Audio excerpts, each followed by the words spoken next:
Okay. We are back. With the most important live stream of all of them. Let me check if everything is working.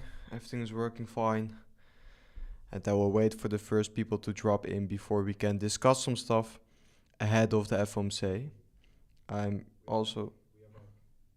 Yes, everything is working. Perfect. Everything is working, it seems like. I also did add the live chat this time because I thought it would be nice, so you guys can also see each other's comments a little bit more easy. Hi there, the real Ken6. Glad to have you back. Amazing. The most important stream of all of those we did lately, because we did a lot of streams in the last few days, actually. A lot of them here with some altcoin and crypto scans ahead of the Fomc, because today we are in for quite a big decision. And I went live a little bit earlier than the Fomc meeting itself, of course. The Fomc meeting itself will be at, for me, it's going to be 10 p.m. But for a European time zone, it's probably going to be 8 p.m., I think. So yeah, it's going to be quite interesting. And then 30 minutes later, we also have the Fed Powell speech, which I will be live streaming here also. I will do my final preparations for that also. Now, Fed Powell live. Not from America. Is the Fomc today? Yes, the Fomc is today. In about an hour. In 58 minutes, the Fomc is going to start. Corey, hello. Nice to have you here. Brian, hello, man. Nice to have you here. I also see a lot of new names, I think. Or, I don't know exactly, but amazing to have you guys here. Yeah, I will be looking for the perfect stream a little bit later, but we will be live streaming also the Powell speech a little bit later. But first of all, I think it's important that we are going to discuss some stuff, because it's one of the most highly anticipated Fed meetings in quite a long time, basically. I think it's nice for the people that may not have been watching all of the news, why this Federal Reserve meeting is going to be so important for crypto, but also for all markets, basically, for the stock markets, all of them. Because then we have to look at the target rate probabilities here. We have a 6.2% chance now of a 50 BPS rate cut and a 93/94% chance of a 25 BPS rate cut. And I personally think it's going to be a 25 BPS rate cut because that's what the market is expecting. But for example, if you could see a 50 BPS rate cut or hints for that, yeah, we could definitely be in for a major pump, for example. If it's just going to be a 25 BPS rate cut and maybe a little bit of a hawkish speech, for example, then we could maybe see a dip. One thing is for certain, we are going to see a lot of volatility once again, because that is what we usually see surrounding all of the Fed meetings, basically. So yeah, that's not going to be different this time also. Yes, I did prepare some stuff we can discuss also. I'll wait for some more people to drop in.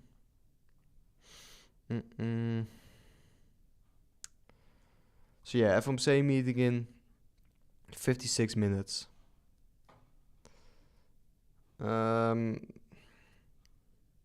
Thoughts on Michi on Solana?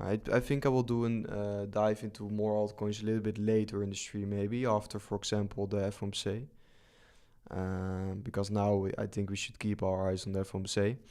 Hey bro, waiting for you. Amazing. You have been waiting for the stream. That's all. I'm glad to hear that always. Here, for example, let's first of all discuss some stuff for the rate cut decision, because today we have that rate cut decision. In my opinion, 25 BPS is priced in. No cut is going to be a dump. 50 BPS is going to be a glorious bull market. I think this is something of what could be happening here once again. A lot of people are expecting something like this, which I did discuss in my daily update video today. They are expecting this rate cut pattern to repeat, but I don't think this is necessarily going to be the case with such a large dump here. But ultimately, I do think that we could see some volatility after the rate cut, and it's not going to be just one huge bump to the top side if we are going to see a 25 bps rate cut. Maybe with a 50 bps one, but the market is clearly not expecting that. So yeah, that is what I'm expecting. It's all lining up beautifully, definitely. It's definitely, yeah, definitely. Then we have a lot of money, which this is something I saw today, a lot of money parked in money market funds, which is quite interesting because these are quite low yield funds. So it seems like a lot of money is actually still waiting on the sidelines. And once the rates are going to come down in the USA, probably this liquidity is going to hunt elsewhere for better yields. So quite interesting what I saw there also, which is going to be hugely bullish for Bitcoin, altcoins probably. Also, the average stock market performance after a 25 bps rate cut is plus 1.41%, so quite interesting. Don't overcomplicate it. It seems like the market is going to see a positive reaction over the next few weeks, but in the end, I do think in the very short term, we are going to have some volatility. Interestingly though, if you take a look into Ethereum, I will highlight it here. Ethereum, what we can see is that after the last 3 FOMC meetings, we saw Ethereum actually pumping quite hard to the top side. Look at this. Purple line is Ethereum. Here we saw an FOMC meeting. Here we saw an FOMC meeting. Here we saw an FOMC meeting. And now, yet again, another FOMC meeting. And every single time we saw quite big moves follow, actually. So interesting. For Bitcoin, it's kind of the same. But in this period after the last FOMC meeting, we saw Ethereum outperform Bitcoin quite hard, which is also a sign of course, an altcoin season. But we do know by now that we are trading close or maybe in the large cap stage, like we have been discussing in the update videos, and we are getting close to that full-blown altcoin season now. So quite interesting. Yeah, then of course the perspective, are these rate cuts going to be bullish? It depends on how on what your outlook on the US economy is, because rate cuts could be bullish if the economy is expanding, and they might be bearish if the economy is in a recession. And I think the thoughts about this on the US economy, US labor market, you can think about the US economy in a few different ways. Some people think we are already in a recession. Some people think the economy is expanding. Basically, nobody exactly knows yet. And that's why probably just after the FOMC meeting is not going to be the best idea to be trading high leverage. Hi guys, what do you think about the Ondo trade? My liquidation price is 0.9. Okay, I will check it. Yes, I still have my Ondo trade open, but I have a lower liquidation price. I can't even see here what the liquidation price exactly is, but I have a 3x leverage position open, so my liquidation price is quite low here. I don't know, it's glitching a bit here for me, but I don't know exactly how many leverage did you open on your Ondo trade. I don't know if it's a very high leverage one, if you could maybe get liquidated. This is a 3x leverage one, so yeah, it's only in a $600 loss now, but my Ethereum trade is still up in a $600 profit, XRP in minus $77 loss. If I'm going to get liquidated on my altcoin trades, which could be the case, I'm not a perfect trader, I still have my limit orders open for Ethereum also. So maybe I would advise you to, if you are trading very low leverage now, you could open some lower limit orders on, for example, Ethereum to take a bit of a safer trade in the future maybe. But yeah, if your liquidation price is 0.99, it's probably quite a high leverage trade, I think. What time is the meeting? The meeting is for me at 10 p.m. In your time zone, it might be different, but it starts in 15 minutes from now. And that's the FOMC meeting. And then 30 minutes later, we have the Powell speech. And also in 50 minutes, we have the dot plot dropping. And I will talk about the dot plot later in this live stream. That's also going to be huge.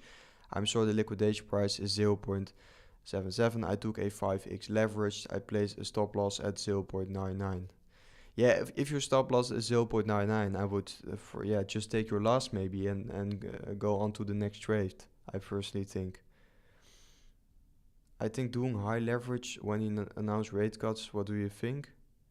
No, I would never be doing so. Surrounding an FOMC meeting, I would never be trading high leverage. For example, to be fair, I would never do so. I would never do so. Since the chance of you getting liquidated is amazingly high. Let's go, Bart. I don't know which part this exactly is, but I do have an ID. Glad to have you here. Let's check if we did discuss the most important stuff. I was talking about the dot plot. Look, today you're not only going to see a rate cut decision, but also the dot plot. And let me check where I can show this to you guys here. The dot plot. This is basically the outlook of all the Fed officials. Their estimate of how many rate cuts they are expecting to see over the next few years. So if this is going to move very dovish and the Fed officials are expecting a lot of rate cuts, it's going to be hugely bullish for the crypto market. So this is also something very important dropping, because this only drops 4 times a year, if I'm correct.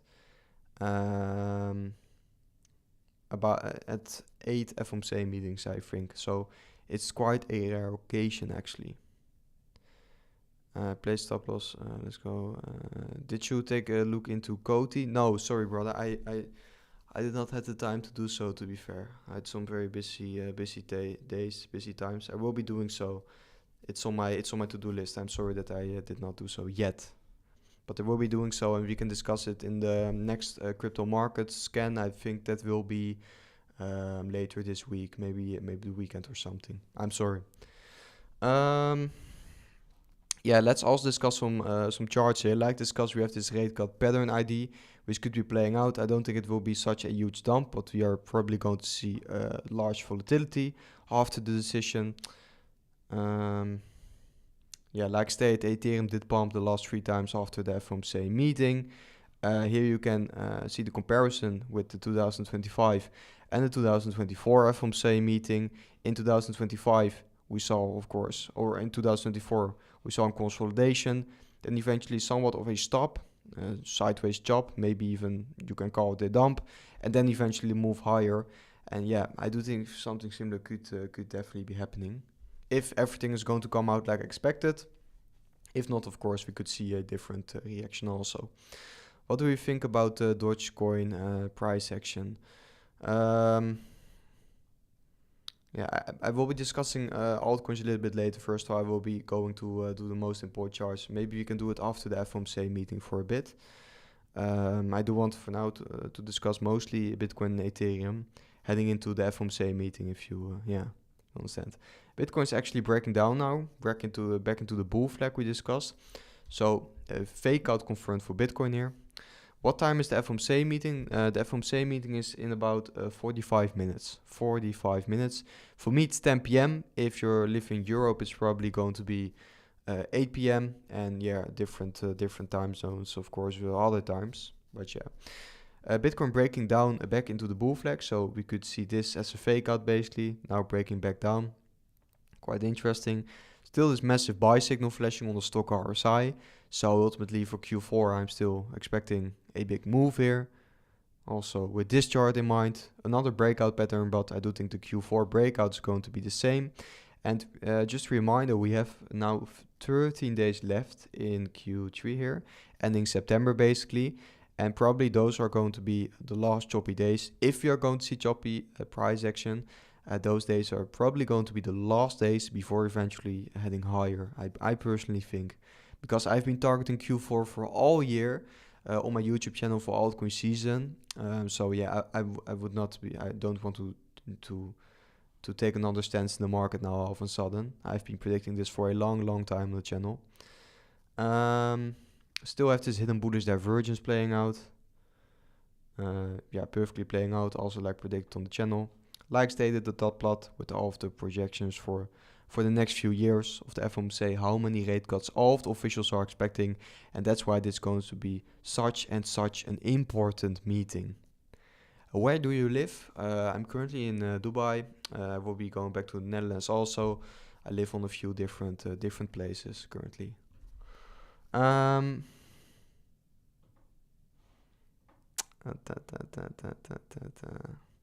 Also, guys, if you do want to join a community where we are also trading and have some FOMC setups ready, make sure to join the VIP Telegram channel. One of our traders made a few quite interesting FOMC setups. So if you do want to start trading yourself, look at other professional traders, copy their setups or learn from them and create your own strategy to start outperforming the markets, make sure to join our VIP Telegram group. You can find this group with the link in the description on this live stream. I will quickly show it. Here you can find it in the description, the VIP Telegram group. And also, if you're still looking for an exchange, I'm now working with LBANK, and LBANK does offer quite a nice offer for you guys if you're interested, because on LBANK you basically get 50% back of everything you deposit on the exchange, and on your first trade you have a 100% loss protection paid out one time a week. I will be giving more updates and more details about that in the description and in the next update videos also, but probably this is going to be a huge opportunity and definitely quite a nice deposit bonus you can be claiming on LBANK. So make sure to check it out if you're interested in that. Now I'll also be monitoring the Bitcoin price on LBANK. I just loaded up this account with a fresh $10,000, and yeah, if I'm going to see a nice opportunity in the market, I will also be taking some trades on LBANK here. So make sure to check it out if you're still looking for an exchange to start trading on. Let's have a drink, Bart. No, I will be waiting for after the FOMC meeting, definitely. Let's see. I did prepare some stuff for you guys. But yeah, we did discuss a lot already here. Back to the charts also.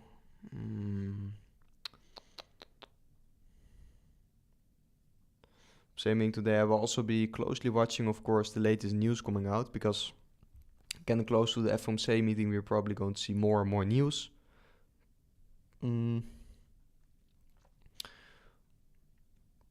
FOMC in about an hour here. Not that much. Oh yeah, I can also show this timer. Maybe that's quite nice.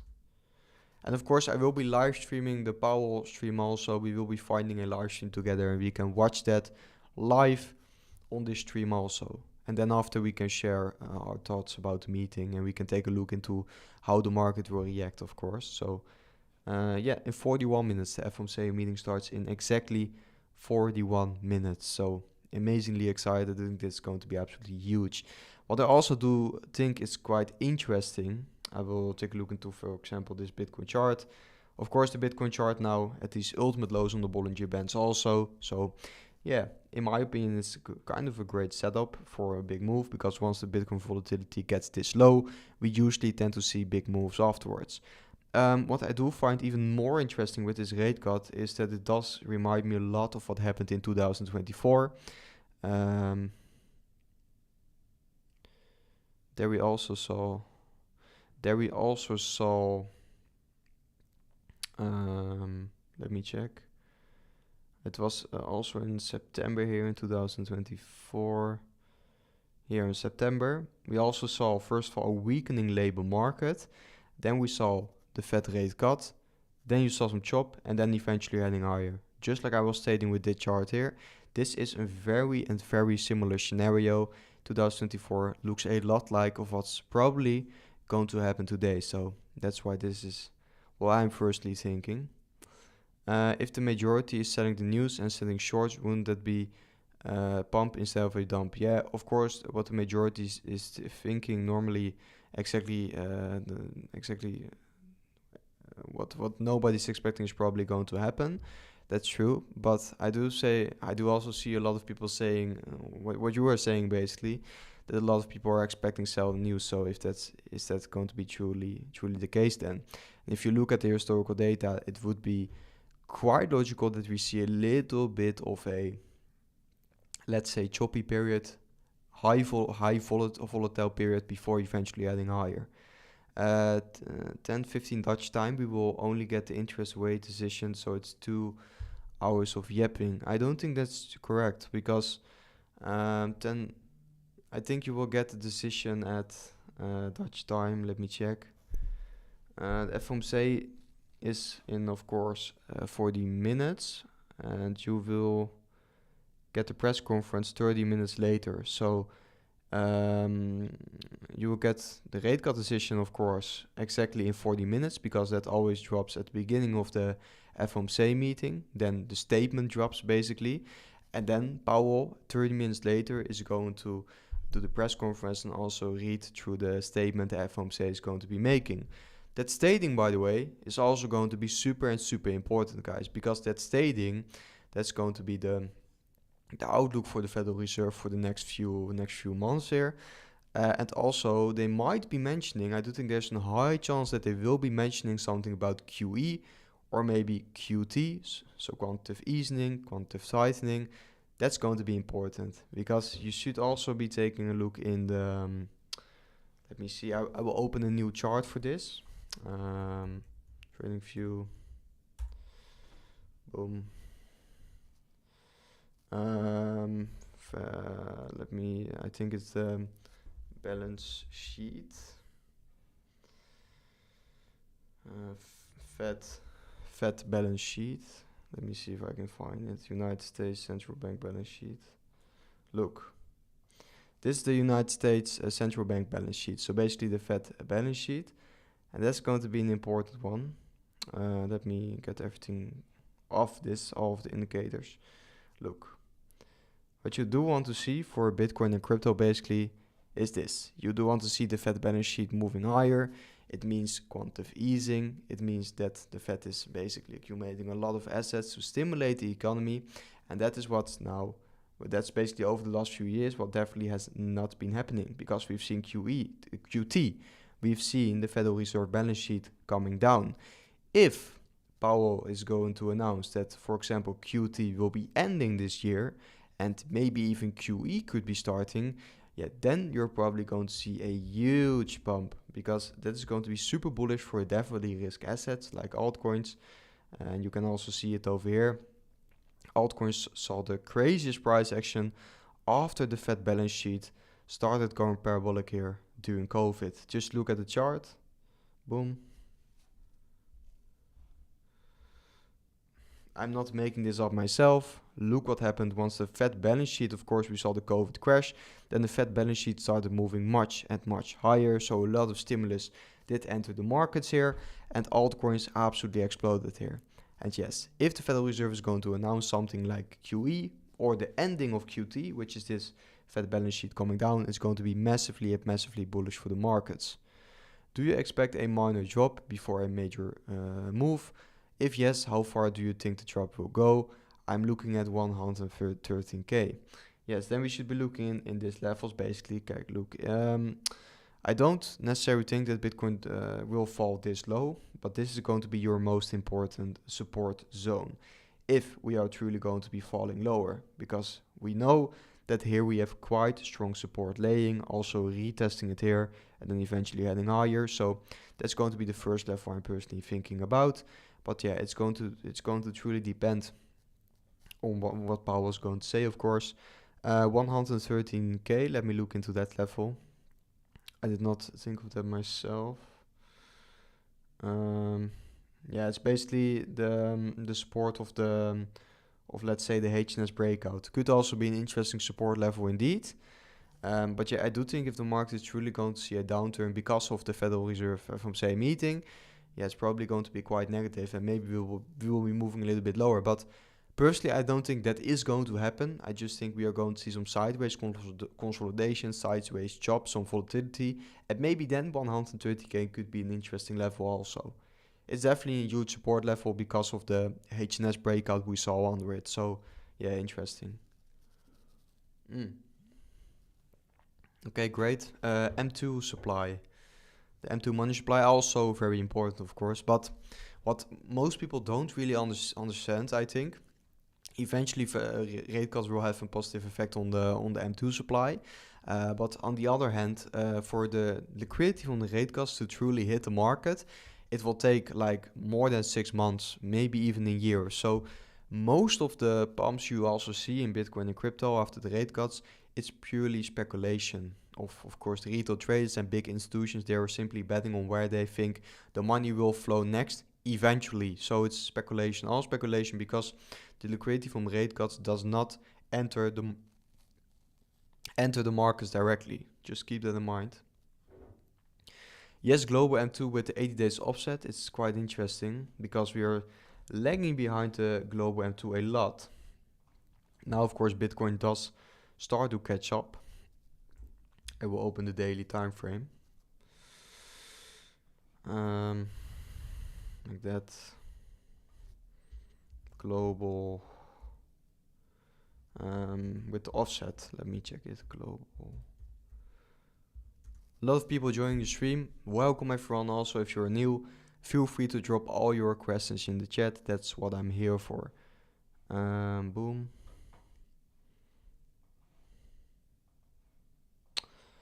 Let's look at M2 index A. And there you can see that Bitcoin is indeed lagging behind the global liquidity by a lot now. Let's adjust it a little bit so it's more correct. Like this. Yeah.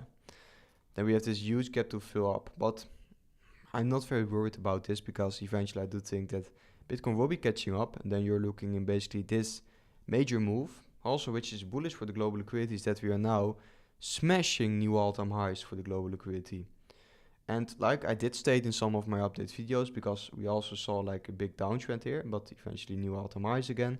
This could be one of the reasons why I could start believing in a lengthened Bitcoin cycle. If the global liquidity is really going to be heading higher, higher and higher, Bitcoin is eventually going to attract more and more liquidity, and maybe we could see a lengthened cycle. Maybe. But we also have this major drop here for the global liquidity. So yeah, interesting. Let's see what Bitcoin is doing on the short term. 115k still. And let's also draw some stuff on the chart here, because that 113k level is indeed quite interesting.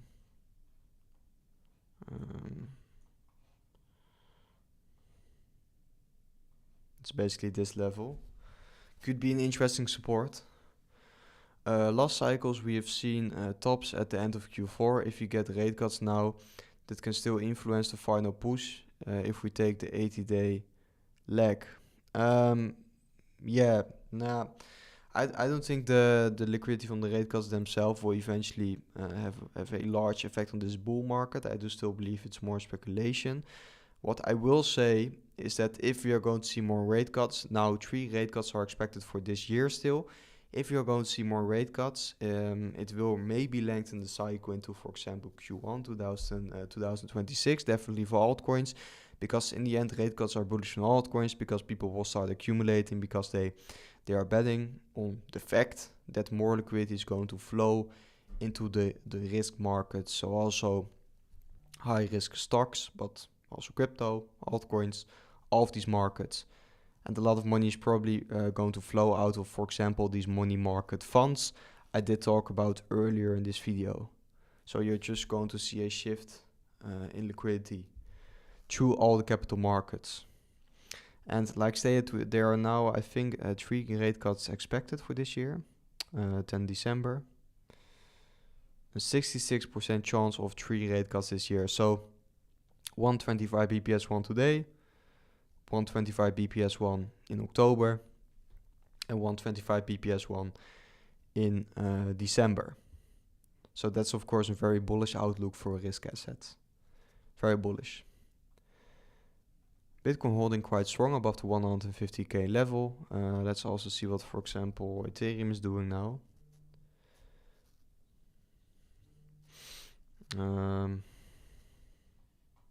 Interesting. By the way, also Bitcoin, like discussed, I think we should draw this on the 4-hourly also. Boom. Look at this amazing bull flag for Bitcoin. Like that. Now we did break back inside of the bull flag, but in my opinion that's not a very big problem or something.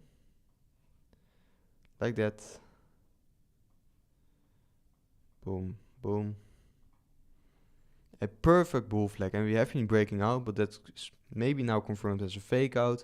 Depends if Bitcoin could be bouncing back a little bit here, but eventually the target of this bull flag here for Bitcoin is quite a big one.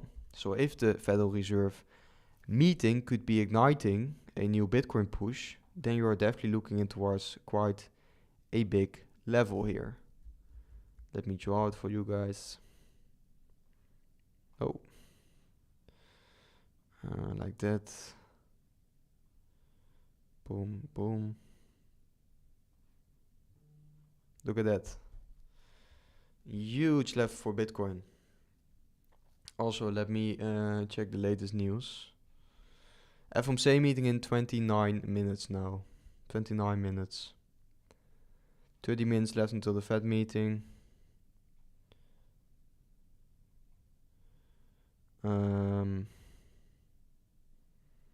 Fed cuts the rate by 25 bps, short-term correction. Yeah. A lot of people are now expecting this indeed. BlackRock is buying BTC just before the FOMC. Call sheet prediction market on today's Fed decision surpassed 85 million in trading volume. Quite insane. Yeah, lots and lots of interesting stuff. I will be grabbing some water real quick, just 30 seconds and then I'm back.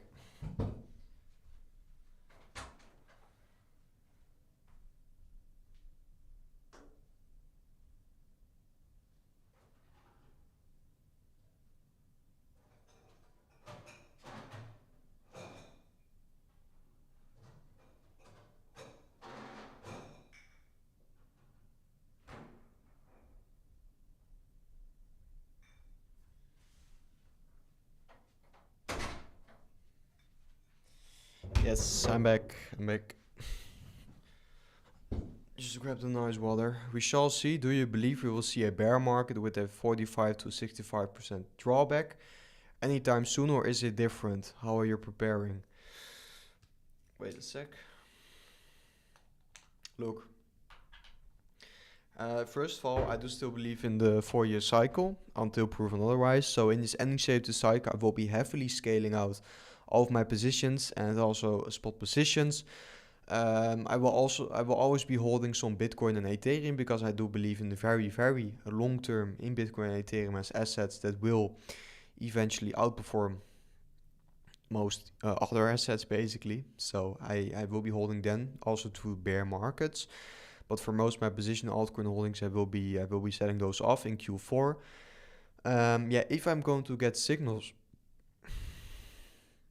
If I'm going to get signals then later, for example Q1, Q2 2026, that it's really going to continue, then I might be re-entering the market at higher prices, because ultimately I do think with that strategy I'm not going to lose as much money than just holding everything and then the bear market hits and then you basically lose most of your money.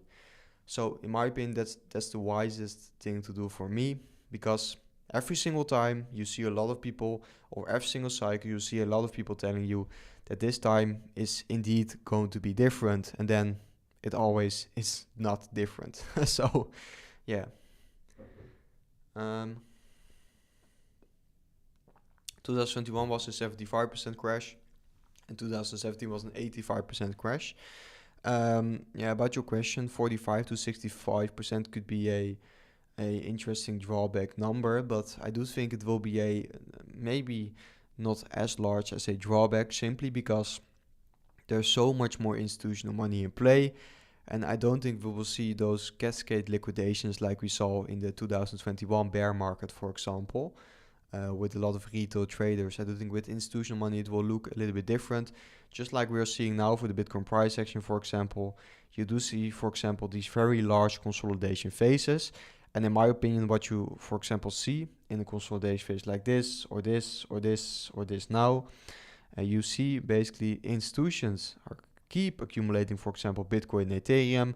Retail is taking profits in consolidation phases like this.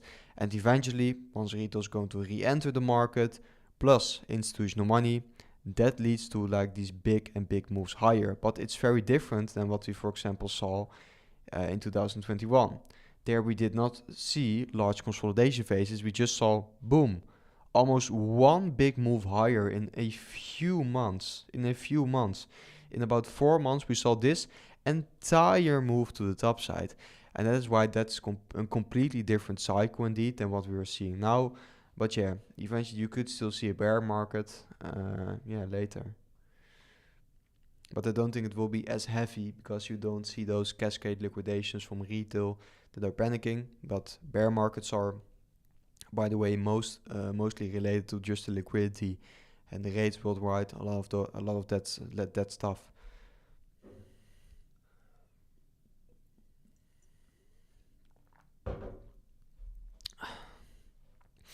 So yeah, Bitcoin, this bull flag, like I stated earlier, still holding strong here, which is looking fine.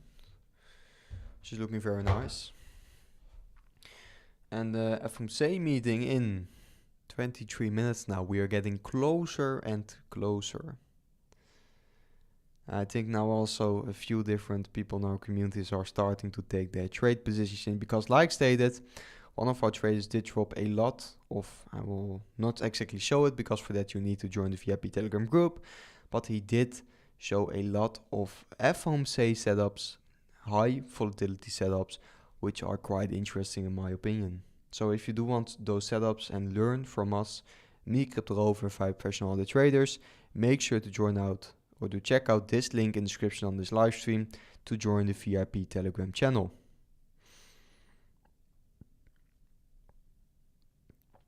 And by the way, for the people that might be willing to be trading surrounding Fomc or just a little bit later, on LBANK you can now, first of all, you get a 50% deposit bonus on everything you deposit on the exchange, so basically free money.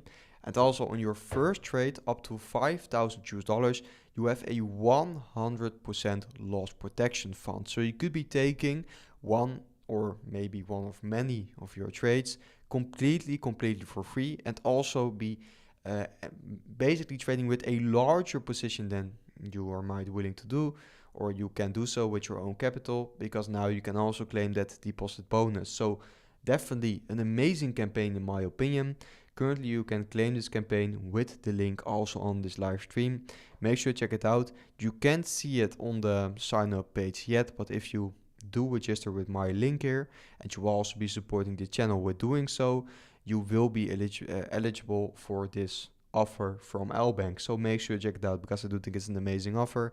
Yeah, I also have the banner on the live stream of LBANK here, so amazing. Like I said, I did load up this account with $10,000. Maybe we should be doing a challenge with that or something. I don't know, a trading challenge maybe or something. But yeah, I did load this account up with 10K.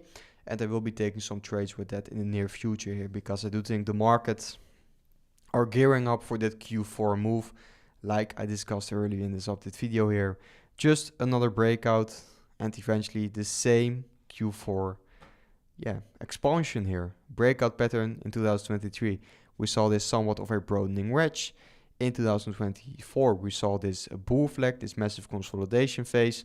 And now in 2025, we see the falling wedge, and eventually we are going to see the big breakout. Also lining up with this bullish crossover on the stock RSI on the weekly, and a lot of other stuff like the global liquidity, like this bull flag. Yep. And of course the rate cut decision. So yeah, quite excited about this. Let's see how these trades are doing. Ondo still in a loss, Ethereum still in a profit. But yeah, that's perfectly fine. That's perfectly fine.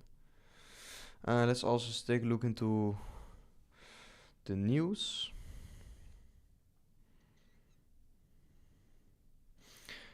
Diamond Trump says the Fed should be independent. I'm not concerned. Diamond on the Fed would expect them to cut rates. Trump says the Fed should be blah blah blah blah. Interesting. How long did it take you to become a profitable trader? A truly profitable trader, I think this took me about 2 years. About 2 years of truly focusing on crypto and truly focusing on trading and truly trying to understand the markets and also just content creation. Because I do think if you do have ambitions in crypto, also just start a page on Twitter or YouTube, just start a social media account, and from there you can basically make content and learn a lot about the markets. So that's why I do think it's basically such a nice maybe side hustle for yourself to start. And also if you do want to become a trader, why not post your setups on X so you can use it as, for example, a journal, and then you and also other people can learn from it, and you maybe even gain somewhat of an audience. And that is of course amazing, because also with your audience you could of course be making money in the future. So yeah, that would also be my advice if you do want to become a profitable trader yourself. Also take a look into social media.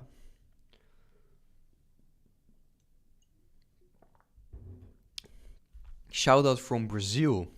Amazing. I have watchers from everywhere. I feel like Brazil, Asia, Europe, the Middle East, USA. It's pumping, guys.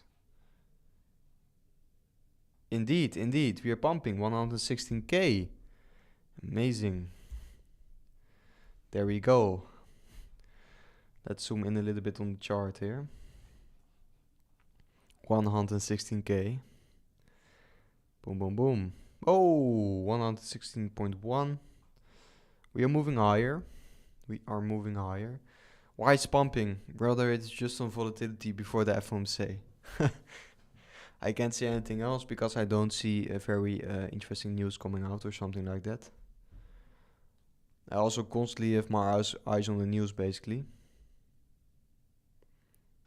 Early pump before a major dump. Let's hope not, but yeah, it could be.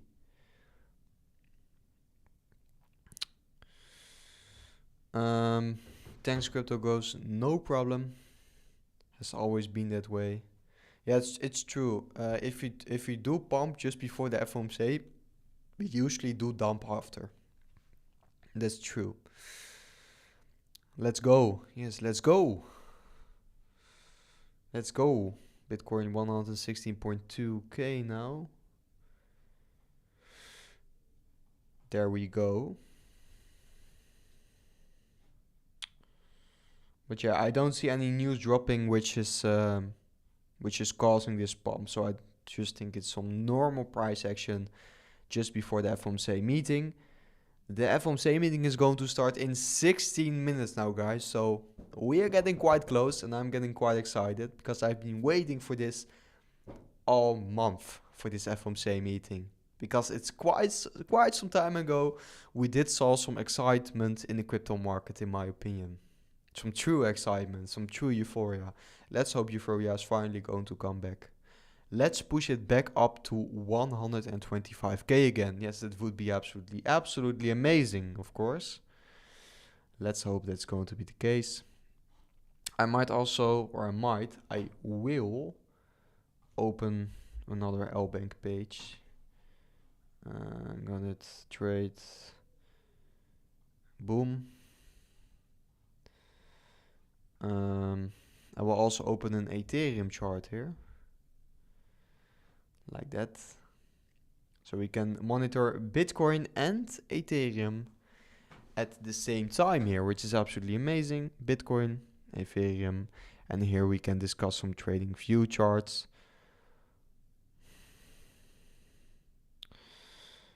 What is also interesting, guys, by the way. I think I closed this chart, but I did discuss it in the update video of this morning. The Bitcoin monthly returns. And then look what's happening now. We are closing in on the best September ever for Bitcoin.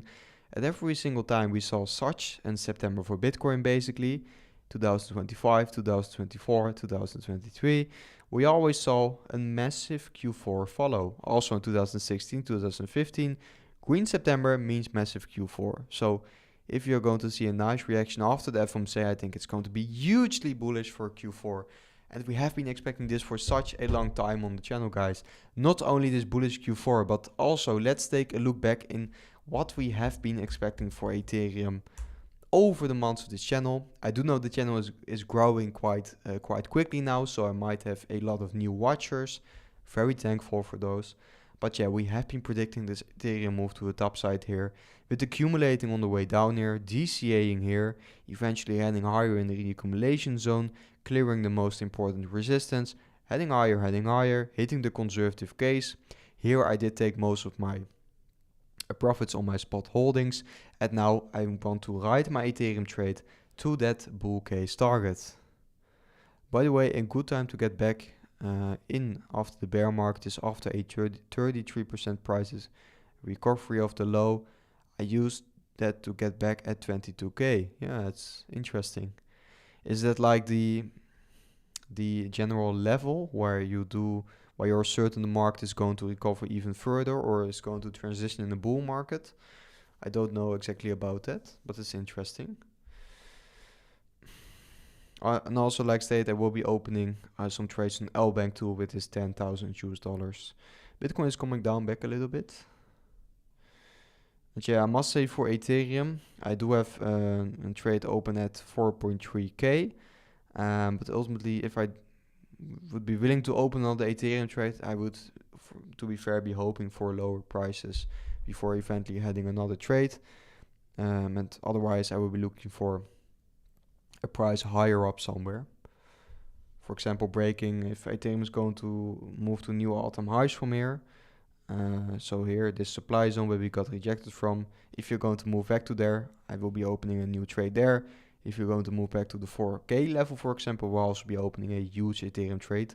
Also on LBANK, because with this 10k, I can also claim this extra, which I'm still waiting for, extra 50% deposit bonus, and a 100% loss protection. So I could be taking a Ethereum trade now, and I don't even basically have to pay it out of my own pocket, which is insane. I don't think this campaign will last for long, because this is costing an exchange like LBANK a lot of money. But of course, they are doing it to attract new users. But if you are still looking for an exchange, and if you also want to support the channel, make sure you check it LBANK out with the link on this live stream.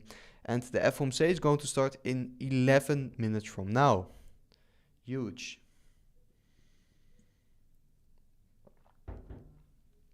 Fingers crossed, let's hope, or let's send some positive energy out. Yeah, definitely. If you just keep sending positive energy out, everything will be fine. And exactly in these 11 minutes, the rate cut decision is going to drop, guys. So in 11 minutes, you will see a lot of volatility.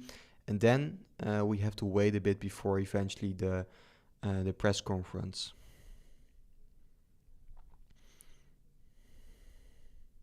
And like stated, also the dot plot is going to drop for the new people coming in now. I will show the dot plot here. It's basically the projection from a lot of Fed officials and their expectation of where the federal funds, so the target rate, is going to move over the next few years, over the next few months, which is going to be a hugely important outlook for Bitcoin, crypto, basically all markets, the US stock market, everything. Because the US is, of course, the leader in the world still.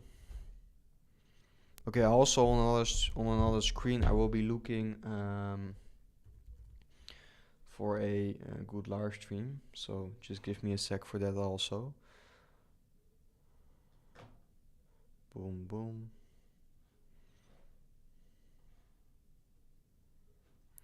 Okay. Like stated, 3 rate cuts to be expected this year. 125 BPS now, 125 BPS in October, and 125 BPS in December.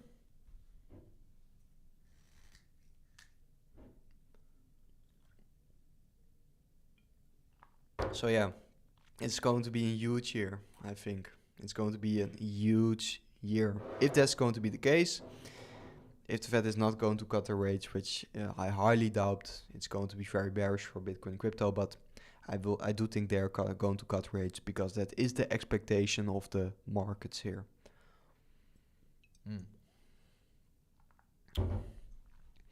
Let me get back to, yes, it's 9 minutes. 9 minutes before the FOMC decision.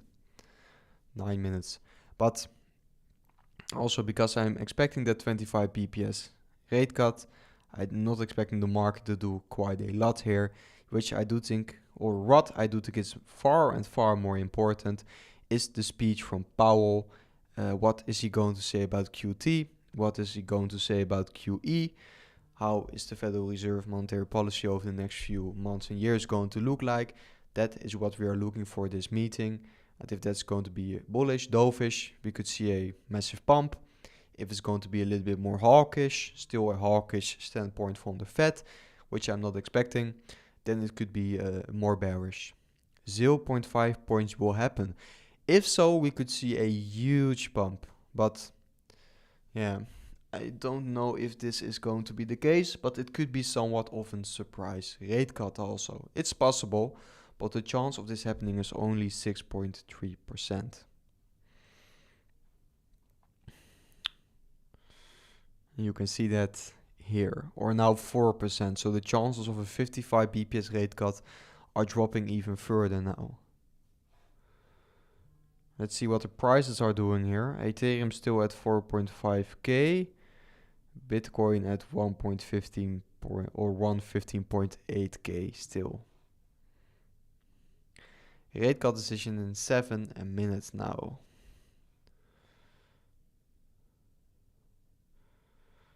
Yeah, Bitcoin not doing a lot. We saw a spike, but now coming back down. We just have to wait a little bit.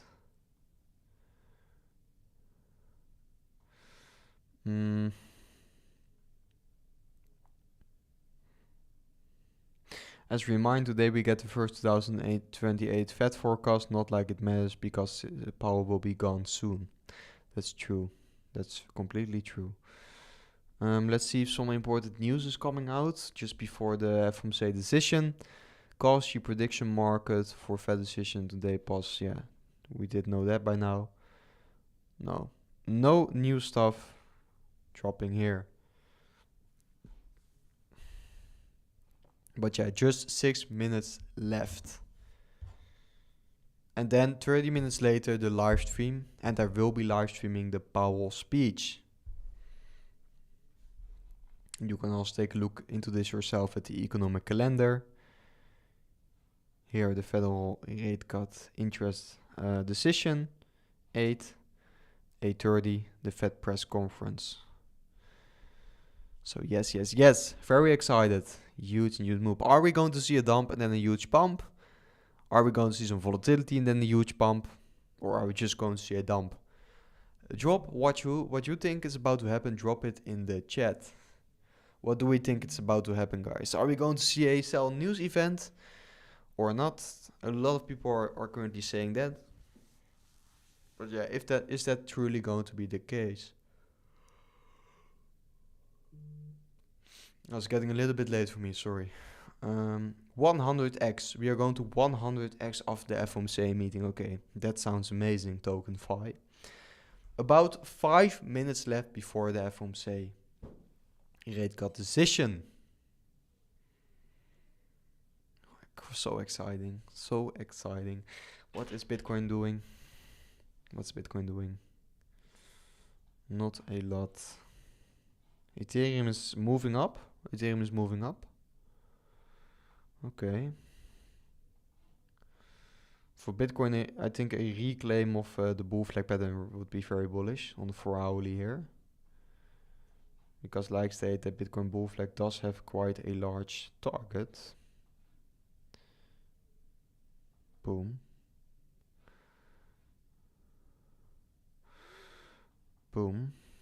Over 120k. Bitcoin now actually trading back above it already here. Interesting. Gaining some strength. Ethereum Ethereum is also starting to pump now, just before the FOMC meeting. I will, to be fair, open the 5-minute chart.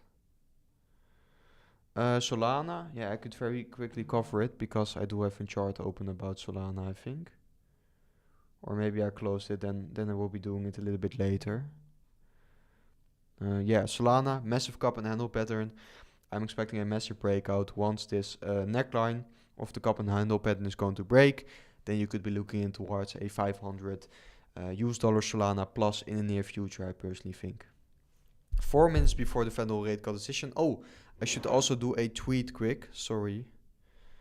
Just a sec, guys. I should also do a tweet on my X. Shit, I completely forgot.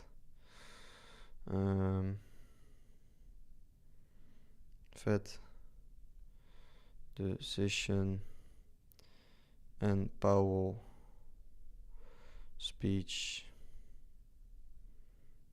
live.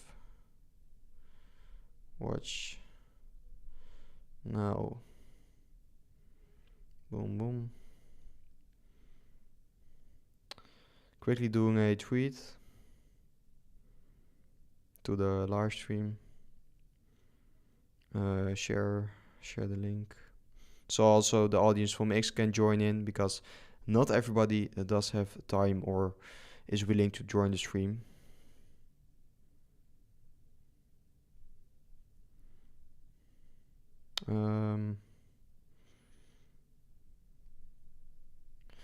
FOMC. 3 minutes before the FOMC decision. 3 minutes. Here we go. Boom.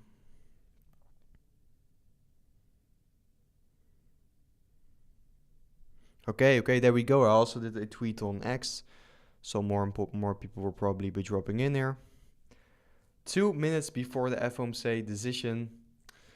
So $500 is coming in October, would be absolutely amazing. I will just stay on the screen for now, and then at the decision time I will be dropping over to the latest news on X, so we can immediately see the rate cut decision, which is probably going to be 25 bps.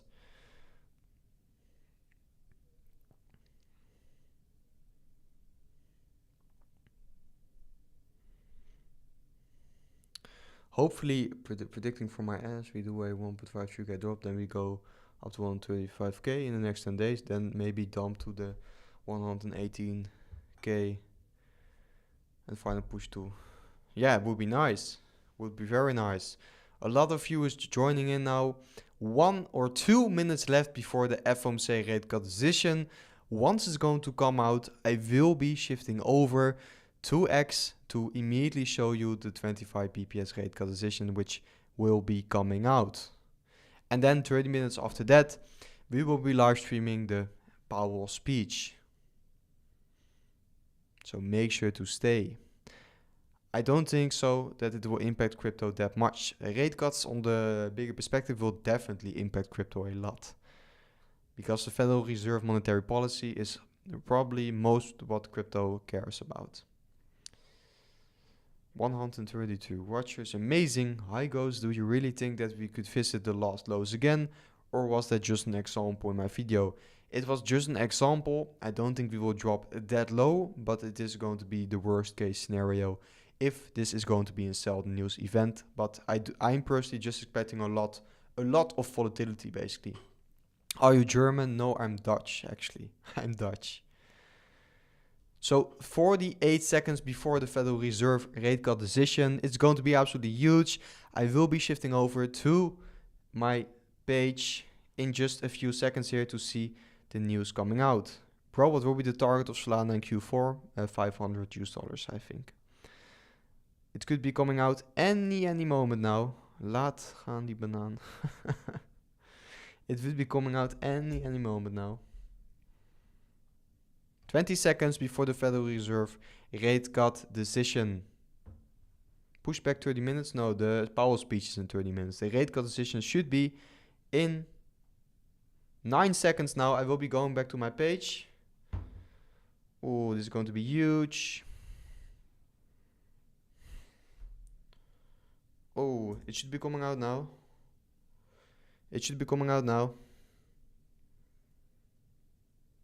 Federal Reserve lowers interest rate by 25 BPS, just like expected. I'm seeing it coming out now. I will refresh the page. 25 BPS rate cut, just like expected. 25 BPS rate. What is the market doing? Market is pumping and dumping. It's very volatile now, also Ethereum. But just like expected, a 25 BPS rate cut. Just like expected.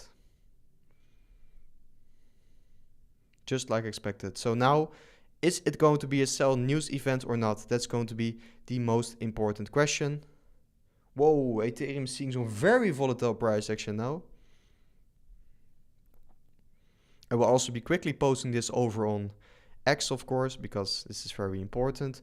We also do have the Fed.plot details dropping now, so stay in the stream because now the most important stuff is coming. Because we did know that this 25 BPS rate cut was expected, the market has been pricing in this, but now we have to look into the details. What is the Federal Reserve thinking of the current markets? Let's look at exactly that. Let me go to the latest news. Boom, 25 BPS rate cut, just like expected.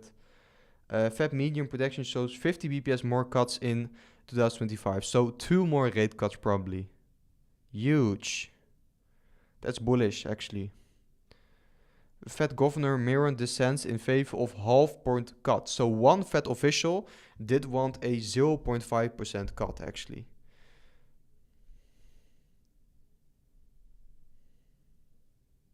Okay, I will be doing some posts on Twitter also. Ooh, that's huge. So the Fed is forecasting 50 BPS cuts for 2025. So 2 more rate cuts and eventually 3 rate cuts this year.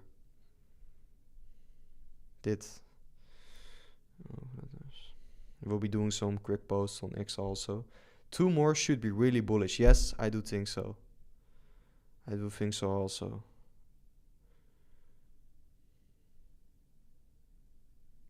Huge, guys, huge. 25 like expected, but more, a lot more incoming. Boom. Okay. Just did another post. Let's see if more and more news is hitting the markets now.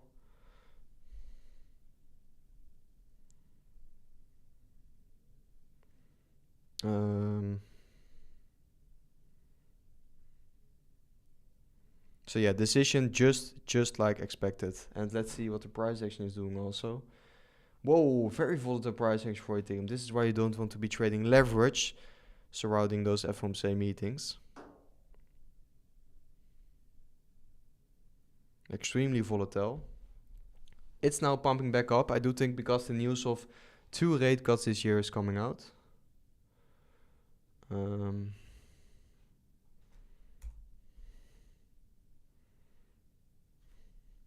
Also the dot plot is dropping now.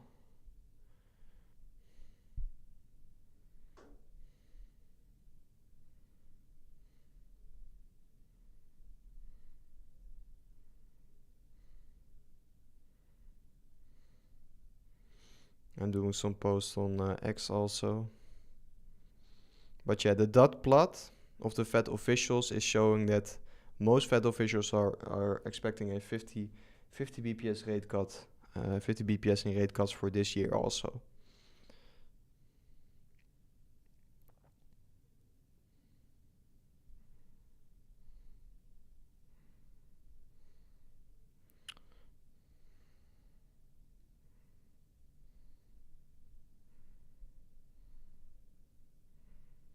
Okay, just did some quick posts on X also. Let's head back in the price section.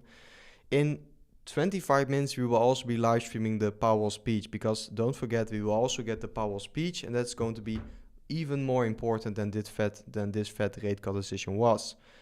2 more should be really bullish. I think the same. I definitely think the same. Do you think the bull run will go through 2026 Q1? I definitely think that it's possible, but then for altcoins probably to top out in 2026 Q1.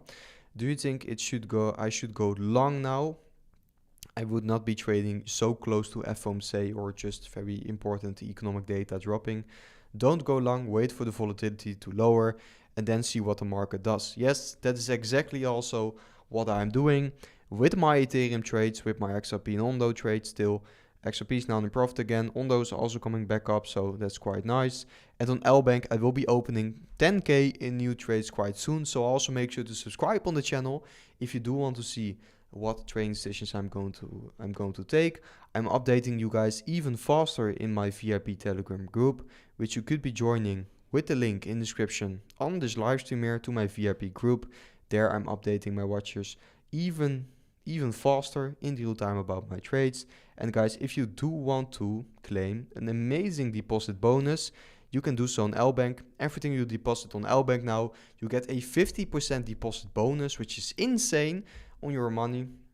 So basically free money. And the first trade you take with the initial money you deposited and also your deposit bonus, you get a 100% loss protection on your first trade, which is absolutely insane. I don't think they will be running this for long, LBANK, because I eventually think that this is going to get far too expensive for the exchange. What was the decision? A 25 BPS rate cut decision, just like expected. Fomc statement, the biggest highlight is that the addition of downside risks to employment have risen. The clarification that jobs gain have slowed and that the unemployment rate. Okay, so it's basically all about the labor market. Is result coming out ready? Yes, 25 BPS rate cut.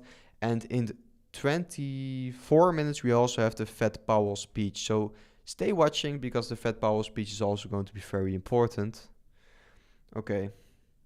Fed cut rates by 25 BPS for the first time since 2025. Median shows a 50 BPS in additional cuts for 2025. Governor Miran dissents in favor of 50 BPS cut today. Fed says downside risk to employment have risen. 6 Fed officials see no more rate cuts in 2025. 9 Fed officials see 2 additional rate cuts in 2025. The Fed is shifting their focus to the labor market. Bullish for crypto, I think.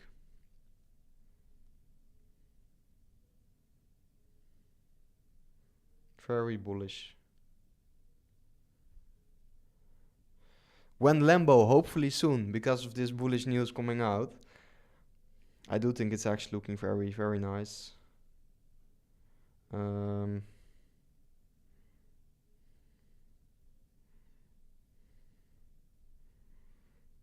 Just doing a quick tweet. Okay, then back to the stream. In 22 minutes, we have the Fed Powell speech also. ETH manipulation, yeah, that is what happens surrounding the FOMC decision, guys. But it did came in exactly like predicted.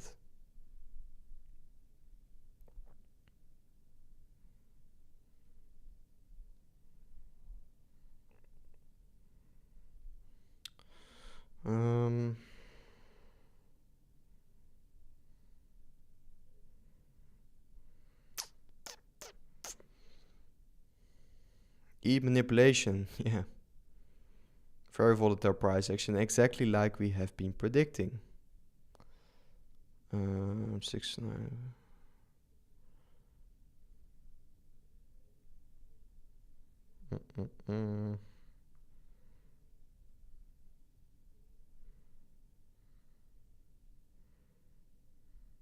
Okay.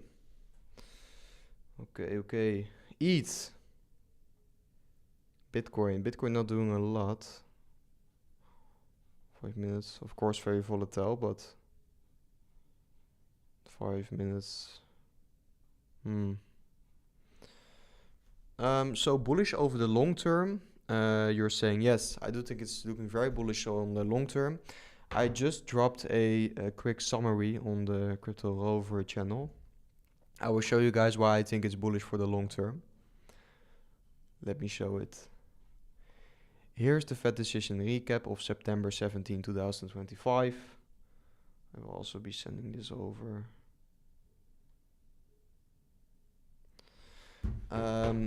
this is the basically the recap of everything just came out. The Fed statement just dropped, and it's going to be a 25 bps rate cut, like the market has been expecting. The median projection of the dot plot signals 50 bps more cuts this year, which is in my opinion bullish, because that means 2 additional rate cuts for this year only. Governor Miran dissents, pushing for a 50 bps cut today, which is also a bullish signal. Then we have the Fed warning about the downside risk of employment growing. 6 Fed officials think no further cuts in 2025. 9 Fed officials do think 2 more cuts before year end. So yeah, the Fed is pivoting to the labor market, exactly like we have been predicting, and we did know the market has been pricing this in, just like the rate cut, but I do think this is the most important stuff. 50 bps more rate cuts coming this year, which is lining up with the expectations also. Let me see at the Fomc tool also what the current expectation is.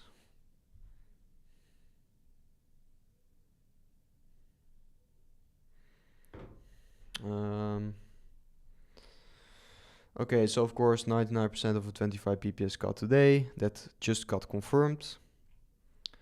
Now a 97% chance of also a rate cut in October, so next month, and a 93% chance of a rate cut in December. And then let's look at 250. And then in January we still have a very mixed market here.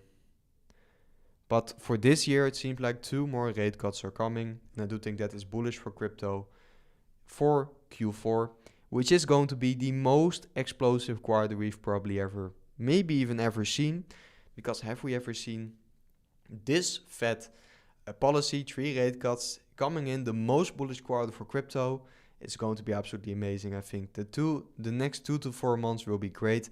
I think the same, because have we ever seen the Fed monetary policy like this going into the most bullish month for definitely Ethereum and altcoins during the post-halving years? I don't think we have seen this anytime before. Can ETH do 5k today? I don't think ETH will do 5k today. What I do think is more likely, like we have been talking about in the update video, a little bit of consolidation, sideways chop before eventually heading higher, just like we saw in 2024, where the Fed also pivoted to the labor market, did cut the rates eventually, and did cut more rates in this move higher basically in towards 2025. It looks so similar to what happened in 2024. I do think we will see a little bit of volatility, consolidation, maybe a slight little drop, and then we will eventually be heading higher, I think, for Q4. Because it's basically history repeating, just a different breakout pattern. Like I stated on the chart, in 2022 we saw this broadening wedge. In 2024 we saw this bull flag. In 2025 we've been seeing this falling wedge, and it always leads to a massive Q4 breakout.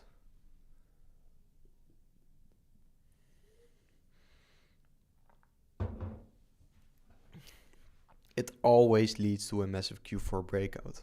Always.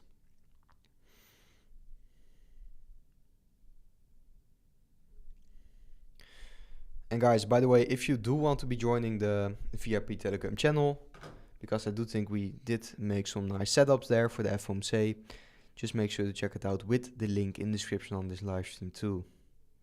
Then back to the price action. ETH is dumping now, which is not quite nice. Bitcoin also, but I think this is going to be huge manipulation, to be fair.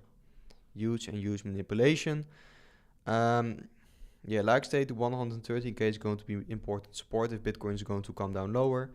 But also in 50 minutes we do have the Fed Powell speech, so it could be completely different in just 15 minutes from now. So don't make over-leveraged decisions now, please. Please don't do so. Please don't do so. That's going to be a massive mistake.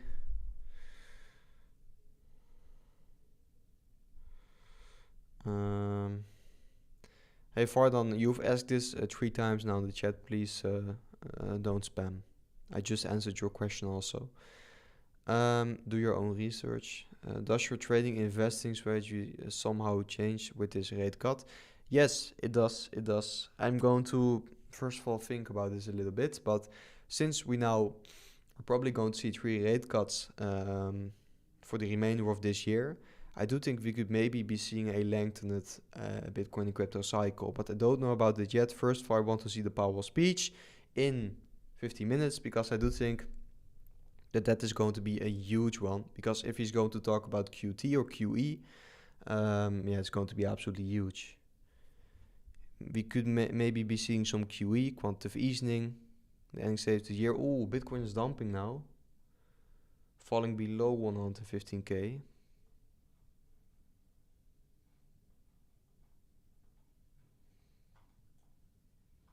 Let's see if we can find some support at 115k. Yeah, and with the coming ones, yeah, exactly. We have more rate cuts incoming, so my trading and investing strategy will change eventually, but also not because I do still believe in altcoin season like I have been doing so.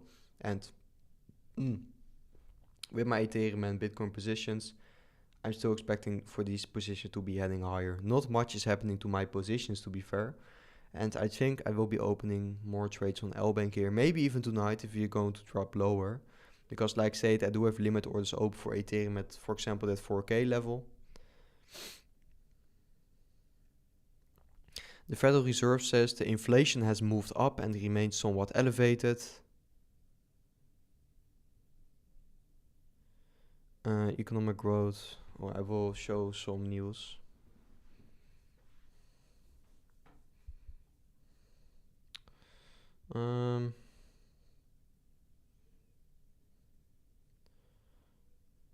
Fed inflation has moved up and remains somewhat elevated. We are attentive to both sides on the dual mandate. Fed maintains current pace of balance sheet drawdown. Oh, okay. This is not particularly very bullish, I do think, because that means we are not going to see some QT or QE. It's basically just, yeah, breaking. I will post this on Twitter quickly because this is super important news.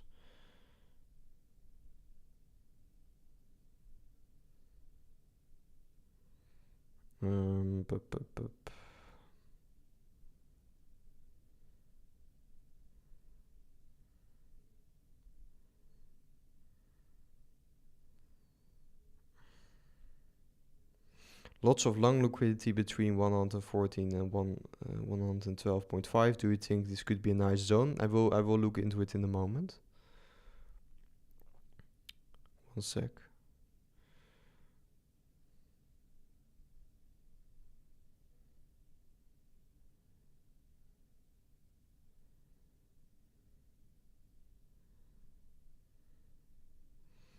One second. Powell speech in 12 minutes from here. Let's look into the Bitcoin liquidation heat map then.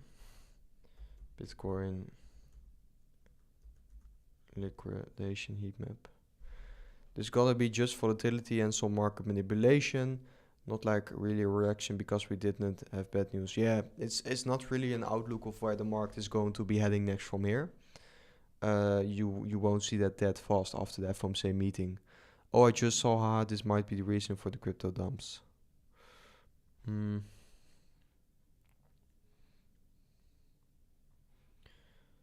Take your time, man. Thank you. Yeah, of course. Yeah, indeed. We are building up quite the liquidation cluster, but to be fair, I'm seeing an even bigger liquidation cluster here at the 117k level. This is a far bigger liquidation cluster. Let's look at the 2 weekly also. Yeah. On 2 weekly, more liquidity is stacking up at the downside here. It seems like 111k is a big level for Bitcoin, but also 118k here. So yeah, to answer your question, it could definitely be an interesting level to see a bounce, maybe, definitely. If it could be dropping lower. Oh. What do you guys think of the rate cut decision? Do you guys think it's bullish or not? What do we think? What do we think? What do we think?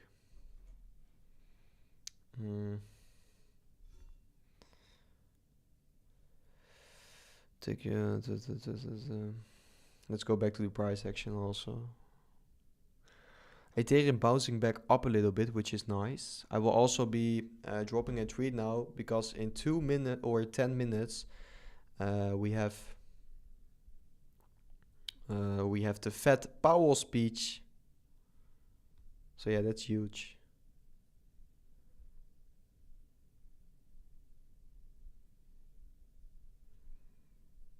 That is huge. Fed Powell speech, 10 minutes. Fed Powell speech in 10 minutes. Come watch live.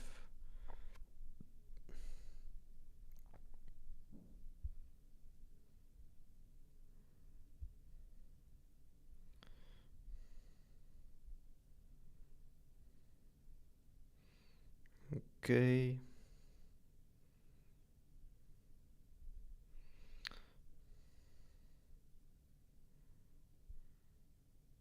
Boom. Posted here on X.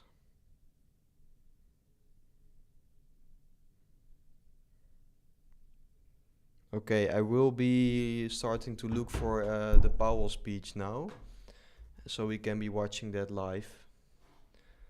Let's look at YouTube here. Fed Powell speech.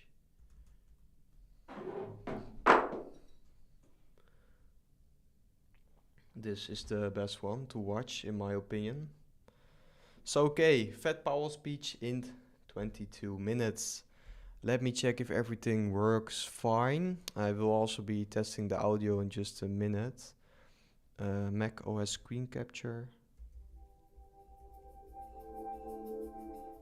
Okay. This should be working fine. Share over. Okay, guys, we should do one test first. I will be muting my mic for a sec, and then I will play some music. Let me know in the comments if you do hear the music loud and clear, okay, guys? Let me know in the comments.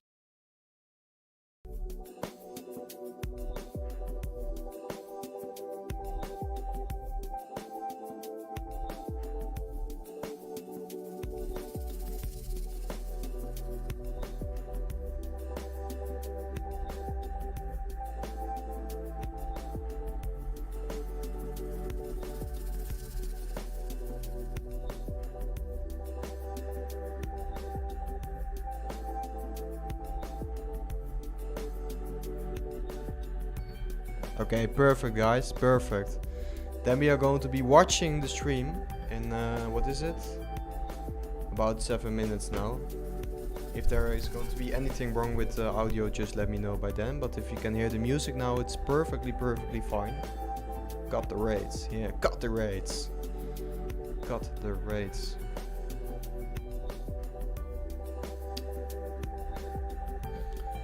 But yeah, this speech is going to be hugely important. Before we head in, I just saw the news coming out, which is quite important before heading into the meeting. Let me show it to you guys. Oh.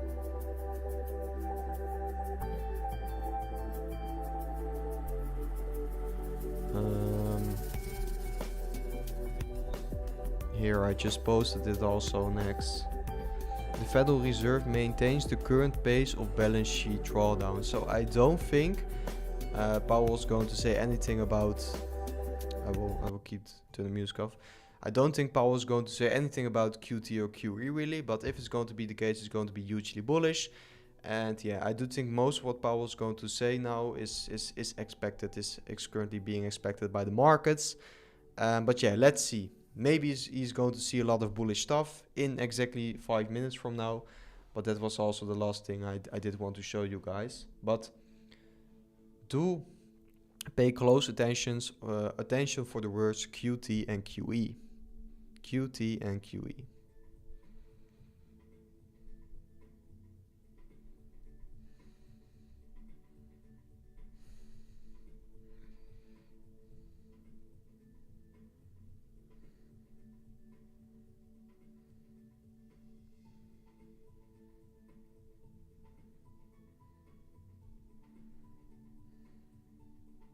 Ta, ta, ta, ta, ta, ta, ta. 5 minutes, guys. Music a little bit loud now. Yeah, I will I'll turn it off for a little bit. I'm so sorry. I can't understand rate cut or not. Yeah, the rate cut decision is already made. We have just seen a rate cut. But now this is the speech and the press conference, and it's so important because the press can actually ask Powell a few questions and eventually those questions are most of the times the things the people or the traders and investors do truly want to hear about the markets. So that's why it's so important.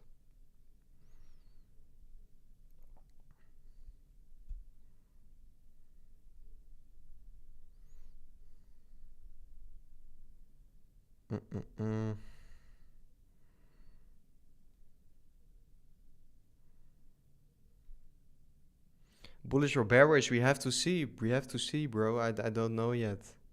I don't know yet. The Powell speech could be moving everywhere, basically.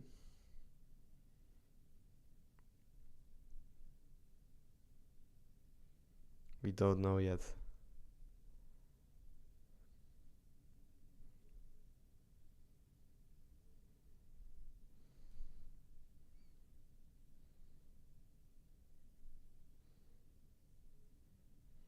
Don't know yet. Bullish, long / midterm. I do think those 3 extra rate cuts that are coming are bullish. I'm showing the fuck out of this speech. Okay, okay. Interesting.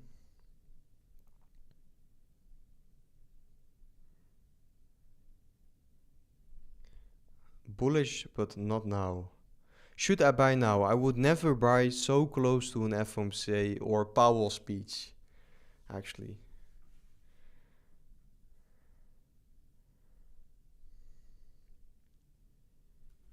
Sell the news. Yeah, let's see. Powell's gonna say good afternoon and the marks will dump instantly.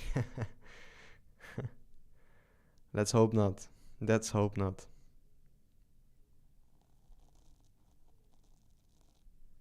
Okay, it's going to start in 3 minutes from here. Exciting. Very exciting. 3 minutes. But I think if we look at it in terms of days and weeks, this is going to be bullish. Definitely. I think the same. It's going to be bullish for Q4. And after this speech, we can also discuss it a little bit more deeply.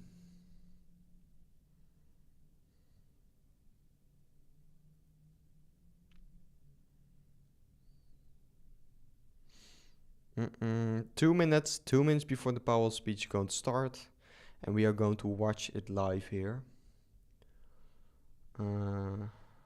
Yes.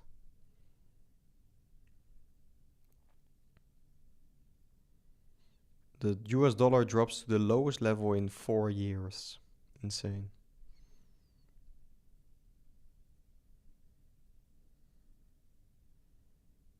Do you trade or invest in stocks at all? Bit of topic, sorry. No, currently I'm not invested in stocks, but yeah, I'm definitely interested in doing so in the near future. Definitely moving further or closer to the bear market, I will be doing so, and I can also cover that on the channel. I do have some interesting, what's it called again, funds in mind, but yeah, currently not. Okay, 1 minute before the Powell speech. We are getting close now. Let's go. It's the official Federal Reserve live stream, so it should be perfectly fine. Yeah, it could be starting any minute now. Let's go, guys. Let's go. Okay, there we are. I will be switching over the sounds now. And I will mute myself, guys. Have fun. Let me know if the audio is okay, guys?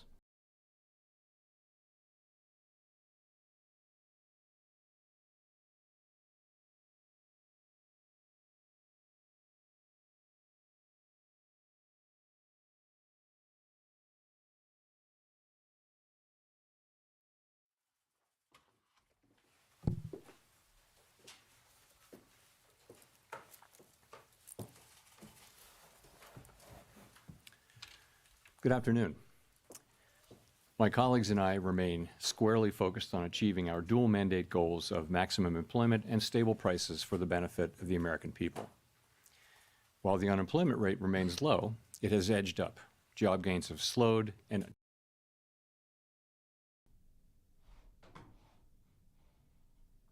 somewhat elevated. In support of our goals and in light of the shift in the balance of risks, today the Federal Open Market Committee decided to lower our policy interest rate by 1/4 percentage point. We also decided to continue to reduce our securities holdings. I'll have more to say about monetary policy after briefly reviewing economic developments. Recent indicators suggest that growth of economic activity has moderated. GDP rose at a pace of around 1.5% in the first half of the year, down from 2.5% last year. The moderation in growth largely reflects a slowdown in consumer spending. In contrast, business investment in equipment and intangibles has picked up from last year's pace. Activity in the housing sector remains weak. In our summary of economic projections, the median participant projects GDP to rise 1.6% this year and 1.8% next year, a touch stronger than projected in June. In the labor market, the unemployment rate edged up to 4.3% in August, but remains little changed over the past year at a relatively low level. Payroll job gains have slowed significantly to a pace of just 29,000 per month over the past 3 months. A good part of the slowing likely reflects a decline in the growth of the labor force due to lower immigration and lower labor force participation. Even so, labor demand has softened, and the recent pace of job creation appears to be running below the break-even rate needed to hold the unemployment rate constant. In addition, wage growth has continued to moderate while still outpacing inflation. Overall, the marked slowing in both the supply of and demand for workers is unusual. In this less dynamic and somewhat softer labor market, the downside risks to employment appear to have risen. In our SEP, the median projection for the unemployment rate is 4.5% at the end of this year and edges down thereafter. Inflation has eased significantly from its highs in mid-2022, but remains somewhat elevated relative to our 2% longer-run goal. Estimates based on the Consumer Price Index and other data indicate that total PCE prices rose 2.7% over the 12 months ending in August, and that, excluding the volatile food and energy categories, core PCE prices rose 2.9%. These readings are higher than earlier in the year as inflation for goods has picked up. In contrast, disinflation appears to be continuing for services. Near-term measures of inflation expectations have moved up, on balance, over the course of this year on news about tariffs, as reflected in both market and survey-based measures. Beyond the next year or so, however, most measures of longer-term expectations remain consistent with our 2% inflation goal. The median projection in the SEP for total PCE inflation is 3.0% this year and falls to 2.6% in 2026 and to 2.1% in 2027. Our monetary policy actions are guided by our dual mandate to promote maximum employment and stable prices for the American people. At today's meeting, the committee decided to lower the target range for the federal funds rate by 1/4 percentage point to 4 to 4.25%, and to continue reducing the size of our balance sheet. Changes to government policies continue to evolve, and their effects on the economy remain uncertain. Higher tariffs have begun to push up prices in some categories of goods, but their overall effects on economic activity and inflation remain to be seen. A reasonable base case is that the effects on inflation will be relatively short-lived, a one-time shift in the price level. But it is also possible that the inflationary effects could instead be more persistent, and that is a risk to be assessed and managed. Our obligation is to ensure that a one-time increase in the price level does not become an ongoing inflation problem. In the near term, risks to inflation are tilted to the upside and risks to employment to the downside, a challenging situation. When our goals are in tension like this, our framework calls for us to balance both sides of our dual mandate. With downside risks to employment having increased, the balance of risks has shifted. Accordingly, we judged it appropriate at this meeting to take another step toward a more neutral policy stance.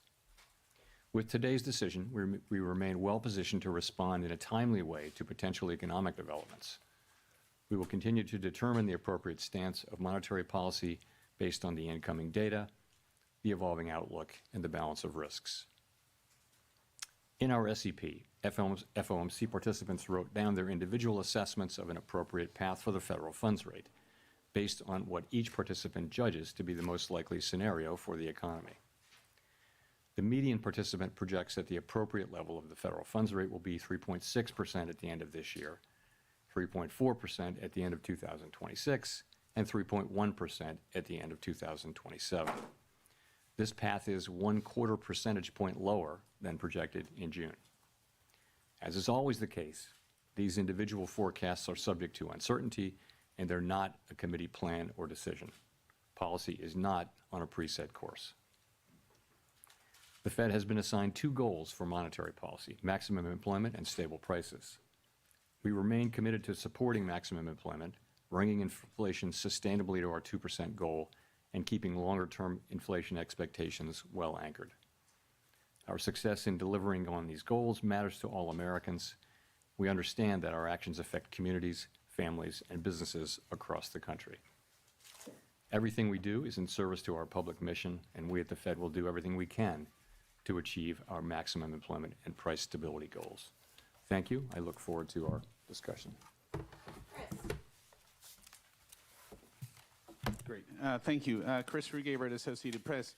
As you know, Fed Governor Stephen Miron has kept his position at the White House, even as he's joined the Fed board. This is the first time, I believe, the Fed's board has had someone with executive branch ties in decades. Does this compromise the Fed's independence from day-to-day politics? And relatedly, how can you maintain the public's perception the Fed is politically independent with this dynamic? Thank you. So we did welcome a new committee member today, as we always do, and the committee remains united in pursuing our dual mandate goals. We're strongly committed to maintaining our independence, and beyond that, I really don't have anything to share. Well, great. And then just as a quick follow-up, I'm sorry, can you and other Fed officials have spoken extensively about the impact of tariffs on inflation, although perhaps with many companies appearing to eat the tariffs, tariffs may be impacting the labor market and other parts of the economy instead. Do you see that as a possible outcome here, that tariffs are the reason we're seeing some slowing, particularly in the labor market, rather than in inflation? Thank you. You know, it's certainly possible. You know, we're beginning to see, we have begun to see goods prices showing through into higher inflation, and actually the increase in goods prices accounts for most of the increase in inflation, or perhaps all of the increase in inflation over the course of this year. Those are not very large effects at this point, and we do expect them to continue to build over the course of the rest of the year and into next year. And you know, it's also possible that there may be effects on employment, but that I would say if you're looking at why employment is doing what it's doing, that's much more about the change in immigration. So the supply of workers has obviously come way down. There's very little growth, if any, in the supply of workers. And at the same time, demand for workers has also come down quite sharply, and to the point where we see what I've called a curious balance. It's, typically when we say things are in balance, that sounds good, but in this case, the balance is because both supply and demand have come down quite sharply. Now demand coming down a little more sharply because we now see the unemployment rate edging up.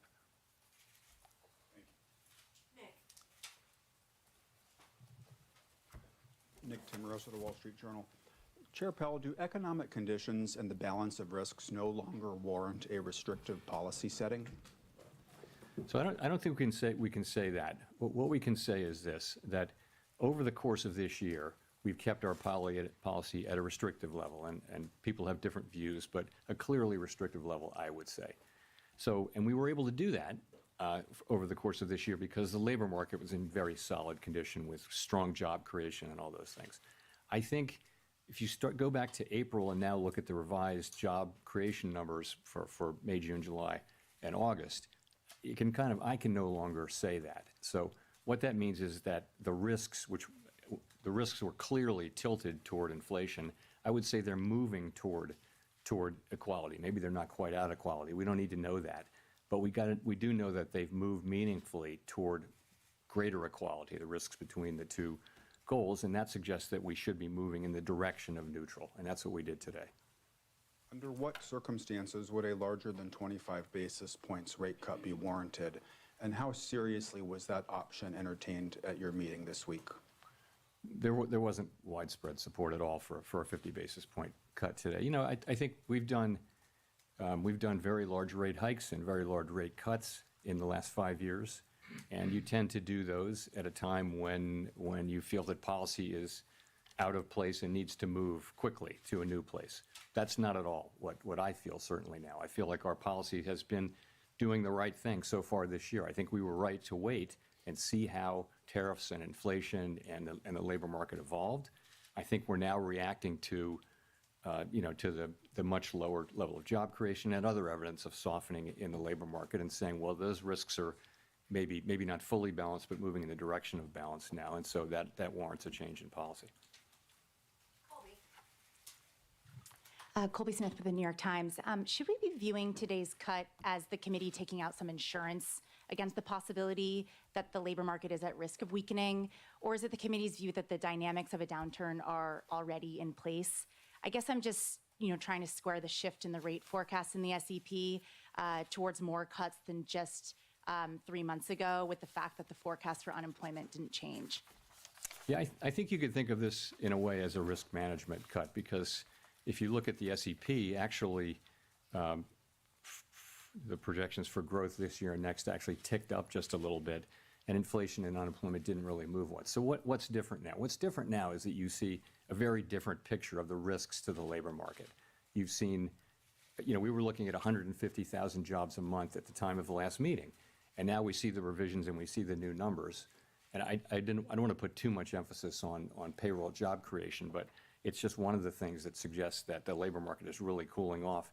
And that tells you that it's time to take that into account in our policy.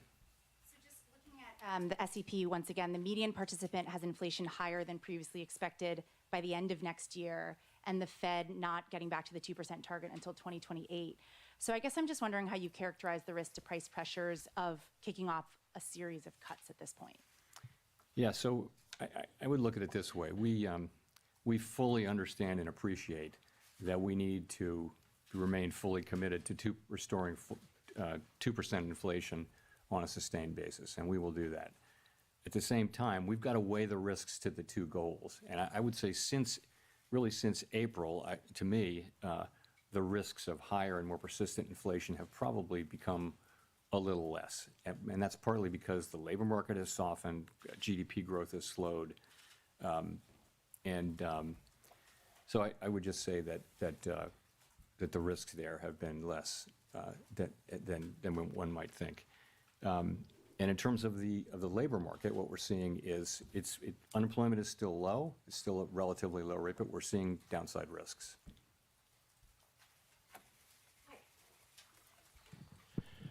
Michael McKee from Bloomberg Radio and Television. I'm a little confused by your explanation of the Fed cutting rates because of unemployment. If you think that most of what's happening in the employment area is related to immigration, which your rate cuts wouldn't address, how do you see that as more important than inflation, which has remained almost a full percentage point above your target? Well, I was saying that what's happening in the labor market has more to do with immigration than it has to do with tariffs. That was the question I was answering. So I wouldn't say that all of what's happening in the labor market is due to tariffs. I mean, you clearly have a slowing in it due to immigration. You clearly have a slowing in demand, which is now perhaps more than that in supply, and we know that because the unemployment rate has ticked up. So, that's what I meant by that. If I could follow up, every year since 2015, the SEP has forecast that you would hit your target 2 years later. And this year, this SEP says you're going to hit your target 2 years later. 2% does not seem to be in sight. Does that suggest that the 2% target is not really achievable? And does this present any credibility problems for you in telling people that that's what you're going to do if you can never reach it? Well, I mean, you're right. It does say we're going to get to 2% inflation in 2028, at the end of 28. But that's literally how you put the projections together. You're writing down a rate path, which is designed to create, over the course of the SEP, time frame, 2% inflation and maximum employment too. So that's all that is. No one really knows where the economy will be in 3 years, but the nature of the exercise is to write down policy that you believe would return to the 2% goal over at least by the end of the exercise. Thanks so much, Elizabeth Schulze with ABC News. The latest inflation report shows that prices are still going up across key categories for many households, including groceries. What will the Fed do if prices pick up more? So our expectation, and you can see this consistently through the year, has been that inflation will move up this year, but that basically because of the effects on goods prices from tariffs, but that those will turn out to be a one-time price increase as opposed to creating an inflationary process. That's been our forecast. Pretty much all the individual forecasts say that. We can't just assume that, though, right? We have to. Our job is literally to make sure that that is what happens, and we will do that job. Right now, the situation we're in is that we see inflation. We continue to expect it to move up, maybe not as high as we would have expected it to move up a few months ago. The pass-through of the tariffs into inflation has been slower and smaller. The labor market has softened. So the case for there being a persistent inflation outbreak is less. And so that's why we think it's time for us really to acknowledge that the risks to the other mandate have grown and that we should move in the direction of neutral. So what will we do? We'll do what we need to do, but we have two mandates and we try to balance them. For a long time, our framework says that when our two goals are in tension, this is quite an unusual situation. How do we decide what to do? Because our tools can't do two things at once. What we do is we ask which is farther from, how far is each from the goal and how long is it expected to get to the goal? So, and then we think about those things and we see, as I mentioned, our policy had been really skewed toward inflation for a long time, really. Now we see that there's downside risk clearly in the labor market, and so we're moving in the direction of more neutral policy. How concerned are you about the slowdown in the jobs market for households at home, especially younger Americans struggling to land a job? So it's an interesting labor market, and obviously we think it's appropriate that we reduce our rates so that we become more neutral, which presumably will be better for the labor market. You see people who are sort of more at the margins, so kids coming out of college and younger people, minorities are having a hard time finding jobs. The overall job finding rate is very, very low. However, the layoff rate is also very low. So you've got a low firing, low hiring environment, and the concern is that if you start to see layoffs, the people who are laid off there won't be a lot of hiring going on. So that could very quickly flow into higher unemployment. In a healthier economy, healthier labor market, there would be jobs for those people. But now the hiring rate is very, very low. So that's been a growing concern over the last few months. And it's one of the reasons why we think it's appropriate that we begin to shift our policy focus toward a more balanced one.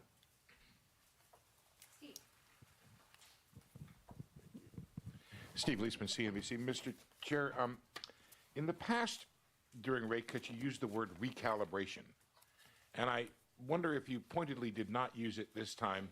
And in fact, when you said policy is not on a preset course, did you mean that as sort of the opposite of recalibration? Are we meeting to meeting, data point by data point? Are we in the process here of getting back to neutral? Thank you. So I think we're in a meeting by meeting situation. We're going to be looking at the data. You know what, let me say a word about the SEP really here. So we often point this out. What the SEP is, it's an accumulation of the individual projections of 19 people, showing what they believe at a particular moment in time to be the most likely path for the economy and thus the appropriate path for monetary policy as well. And as you know, we don't debate or try to agree on what that is. We just write them down and accumulate them. We do sometimes discuss them. And so we always say we're not on a preset path, and we really mean that. The actual decisions we make are going to be based on the incoming data, the evolving outlook, and the balance of risks at the time the decisions are actually made. So you will have seen that we have 10 participants out of 19 who wrote down 2 or more cuts for the remainder of the year, and 9 who wrote down fewer than, in fact, in a good number of cases, no more cuts. So rather than looking at this as certainty, I would encourage people, as always, to look at the SEP as through the lens of probability. And so there are different possible outcomes and likelihoods rather than this one is certain and this one isn't happening. So that's what I would say.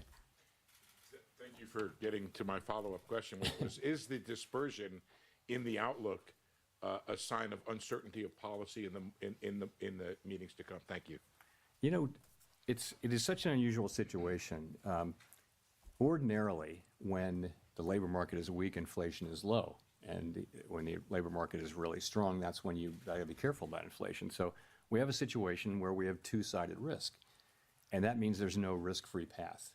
And so it's quite a difficult situation for policymakers. And it's not at all surprising to me that you have a range of views. It's not so much about having different views for the path of the economy, but it's partly that. But it's also partly about what's the right thing to do in light of this, of the tension between the two goals. How do you weight them? How worried are you about one versus the other? And so it's natural. I think it would actually be surprising if you didn't have a pretty wide range of views based, in this kind of highly unusual situation, and we do. So, but we get together, we discuss, we have a great discussion, and then we decide what to do and we act. But you're right that it's a wide dispersion of views, and I think that's understandable and natural in the current situation.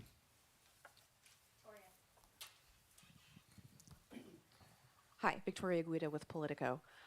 You've talked a lot about Fed independence and the importance of it over the years, but as markets have questions about what exactly President Trump's intentions are with the Fed, what would you point to as the things they should be watching to determine that the Fed is still making decisions based on, the economic outlook rather than political considerations?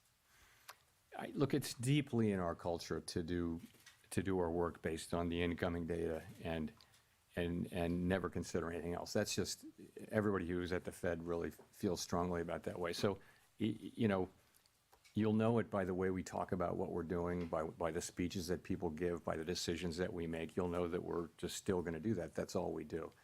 And we don't frame these questions at all or see them in terms of political outcomes. I think when you get to another part of Washington, everything is seen through the lens of, does it help or hurt this political party, this politician? That's the framework. And I think people find it hard to believe that that is not at all the way we think about things at the Fed. We're taking a longer perspective.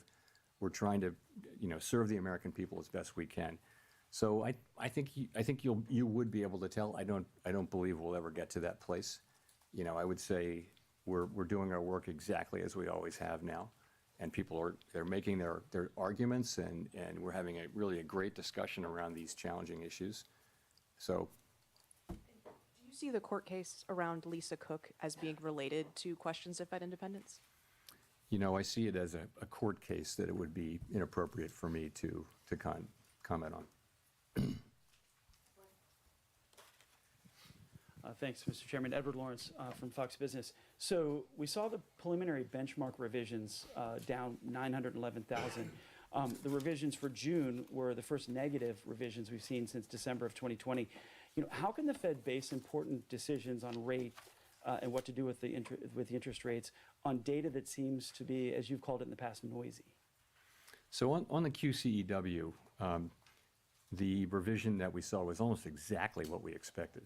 It was amazing how close the expectation was. So, and the reason for that is, for the last bunch of quarters, there's been almost a predictable overcount, and I think the Bureau of Labor Statistics really does understand this, and they're working hard to fix it. It's got to do, of course, it has something to do with low response rates, but it's also got to do with what's called the birth-death model, because a good amount of job creation happens around new companies and how many go out of business, how many are founded, and it's just really hard. You can't survey for that. You've got to have a model that predicts that, and it's quite difficult to do, especially when the economy is undergoing big changes. So, and they've been working on that and are making progress on it. But the data we get is still well good enough for us to do our work. To the extent we have issues around data right now, it's about low response rates. That's happened all over really. Response rates are just lower to surveys now, both in and out of the government. And it's no great secret. We want higher response rates, and we need those to have, less volatile data. And the way to get that is to make sure that the agencies that collect the data have sufficient resources to drive higher response rates. It's not a complicated problem, but that's what it takes. It's not a mystery. That's what it takes. The other thing I'll say, Edward, is in the case of the job creation, the response rate is quite low for the first month, or lower for the first month. By the time you get to the second or third month, you're still collecting responses for that last month, for that prior month, and you get to the place where the data are much more reliable by the second and certainly the third month. So it's not that we don't get the data, it's just that we get it a little later. But for the benchmarks, if that holds, it's 51% of the jobs that we thought were there weren't really there. Shows a weaker job market coming into this year. If you had that information, would it have changed your mind related to where the interest rates should be? Should there have been a cut earlier? We have to live life looking through the windshield rather than the rearview mirror, as you know. And all I can tell you is we see where we are now, and we take appropriate action, and we took that appropriate action today. Thanks. Howard Schneider with Reuters. So as you mentioned a minute ago, some margins of the job market would suggest that the slide's already happening. Black unemployment rate in August was above 7%, declining work week, difficulty among college graduates finding work, rising youth unemployment. Why do you think a quarter percentage point now is going to arrest that? Well, I didn't say that I thought a quarter point would make a huge difference to the economy, but you've got to look at the whole path of rates, right? And the market's has already been baking in expectations. I mean, our market works through expectations, right? So I think our policy path really does matter, and I think it's important that we use our tools to support the labor market when we do see signs like that. I did mention that. You see minority unemployment going up. You see younger people who are more vulnerable economically, more susceptible to economic cycles. That's one of the reasons, in addition to just overall lower payroll job creation, that shows you that at the margin the labor market is weakening. I would also point to labor force participation. Some part of the significant decline in labor force participation over the last year has probably been cyclical in nature rather than just the usual aging process. So we put all those together, and we see that the labor market is softening, and we don't need it to soften anymore, don't want it to. So we use our tools, and it starts with a 25 basis point rate cut, but the market's also pricing in a rate path. I'm not blessing what the market's doing at all. I'm just saying it's not just one action. As a follow-up to that, the growth mix right now seems very concentrated in investment and on the consumer spending side in the higher income groups. Do you feel that that's an unsustainable mix for the economy moving forward? I wouldn't say that. I mean, you're right. Those are two. We're getting unusually large amounts of economic activity through the AI build out and corporate investment. I don't know how long that will go on. No one does.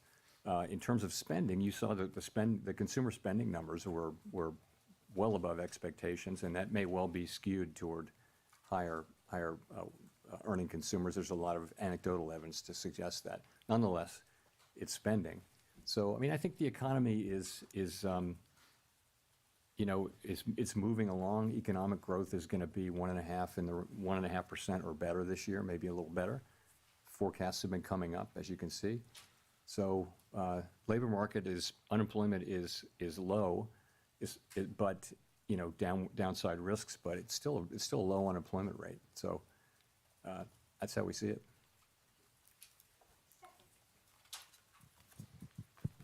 Hi, Stephanie Rule, MSNBC. Treasury Secretary Scott Bessent has said that the Federal Reserve suffers from mission creep and institutional bloat. He's now calling for an independent review. Would you support an independent review, or are you open to any sort of reform in any areas of the Fed? I, of course, am not going to comment on anything the Secretary says or really any other officer says.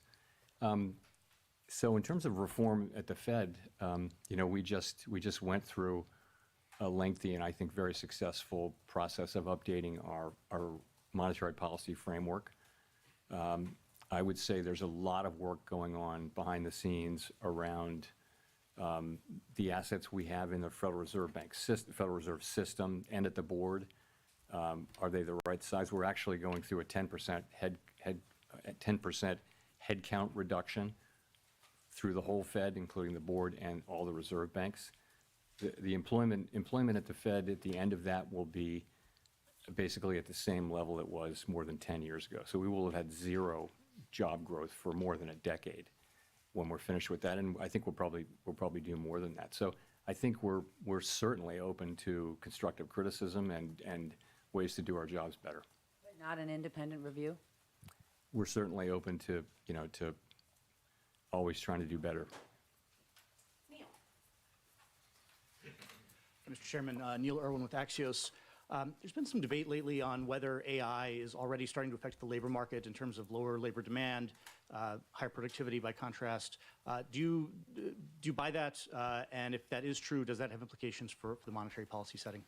So there's great uncertainty around that. I think my view, which is also a bit of a guess, but widely shared, I think, is that you are seeing some effects, but it's not the main thing driving it. And so particular focus on young people coming out of college. And yeah, there may be something there. It may be that companies or other institutions that have been hiring younger people right out of college are able to use AI more than they had in the past. That may be part of the story. It's also part of the story, though, that job creation more broadly has slowed down. The economy has slowed down. And so it's probably a number of things. But yeah, it's probably a factor. Hard to say how big it is.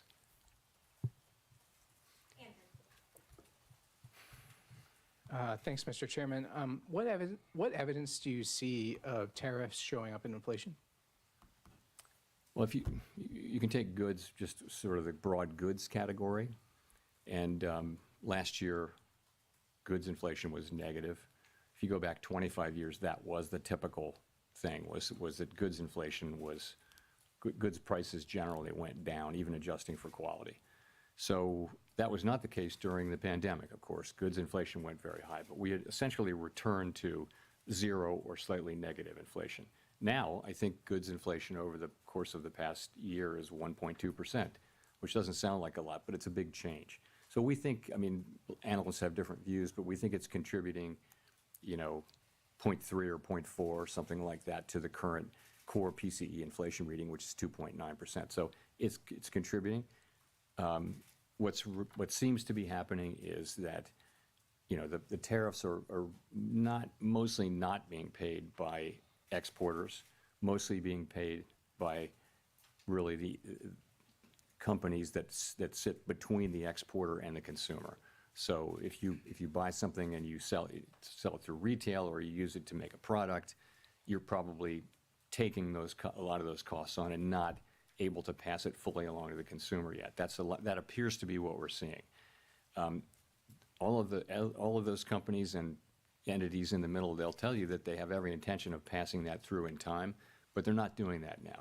To the consumer, the pass-through has been pretty small. It's been slower and smaller than we thought. But the evidence is it's very clear that there's some pass-through. I also wanted to ask if you could share with us the conditions under which you might consider leaving the Fed in May. I have nothing new on that for you today.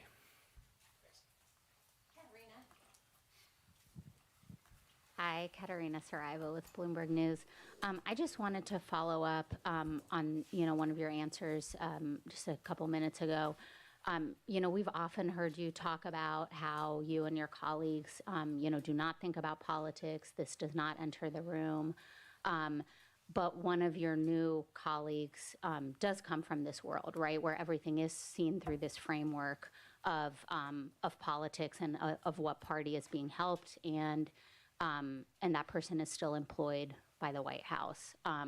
How can markets and the public interpret, some of his speeches, for example, and then some of the forecasts that we see today? I mean, the median for this year was moved because of the introduction of his forecast. I'm talking about the number of rate cuts seen this year.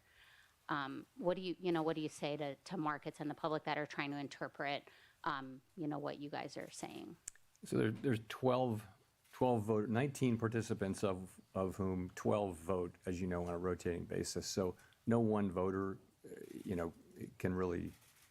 The only way for any voter to really move things around is to be incredibly persuasive, and the only way to do that in the context in which we work is to make really strong arguments based on the data and one's understanding of the economy. That's really all that matters, and that's how it's going to work. And I think that is the way the institution, that's in the DNA of the institution. That's not going to change. And then I wanted to ask about a Gallup poll that showed that Americans now have more confidence in the president than the Federal Reserve when it comes to doing what's right for the economy. Why do you think that is, and what's your response? What's your message to the public? Our response is we're going to do everything we can to use our tools to achieve the goals that Congress has given us, and we're not going to get distracted by anything. So I think that's what we're going to do. We're just going to keep doing our jobs.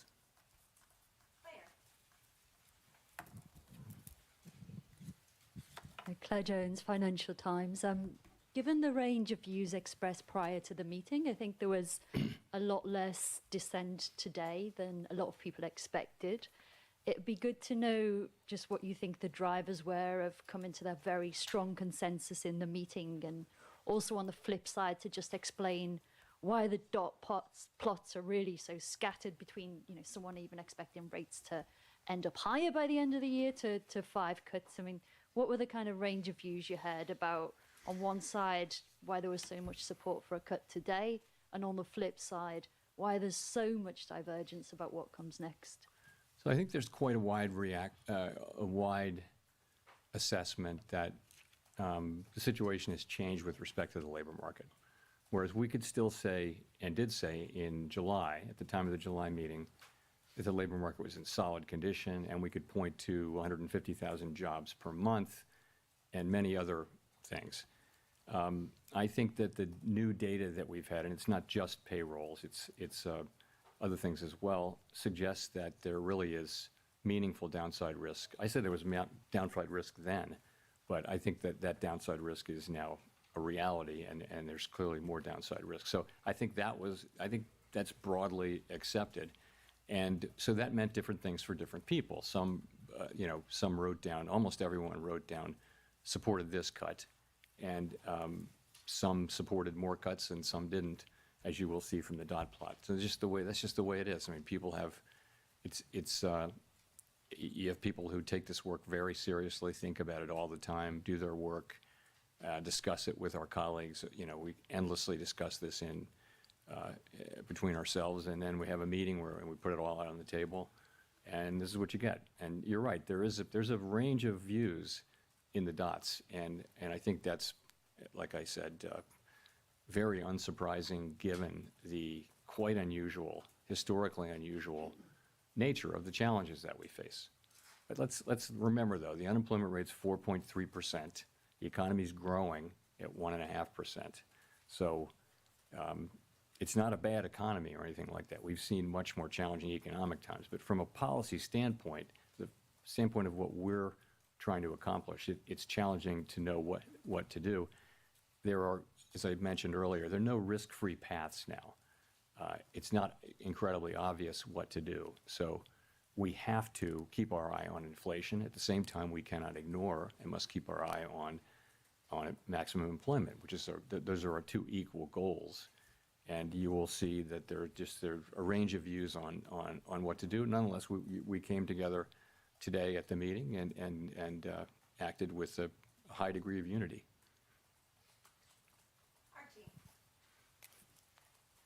Thank you. Archie Hall from The Economist. You mentioned earlier that job creation was running below your guess at its break-even rate. I'd be curious to hear a bit more about that and where you think the break-even rate is. So there are many different ways to calculate it, and none of them is perfect. But it's clearly come way down. You could say it's somewhere between 0 and 50,000, and you'd be right or wrong. I mean, there's just many different ways to do it. So wherever it was, 150,000, 200,000 a few months ago, it's come down quite significantly. And that's because a very lower amount of people are joining the labor force. The labor force really not growing much at this point. And that's a lot of where the supply of labor was coming from over the last 2 or 3 years. So we're not getting that now.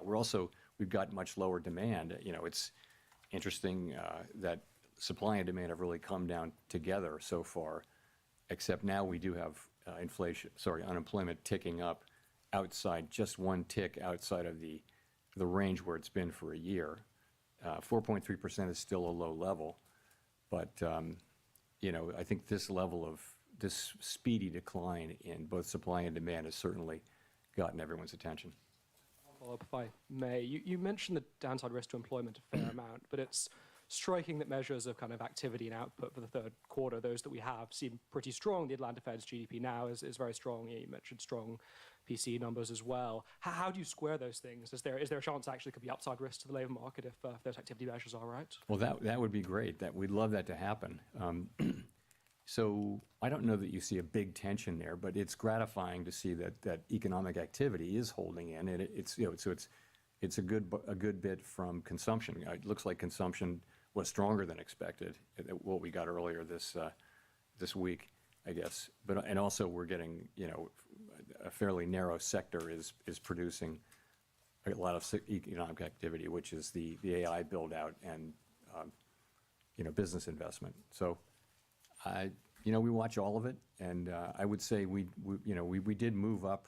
The median for growth for this year actually moved up in the SEP between the June and September SEPs. So, and really the inflation and labor market didn't change much. It's really the risks that we're seeing to the labor market that were the focus of today's decision.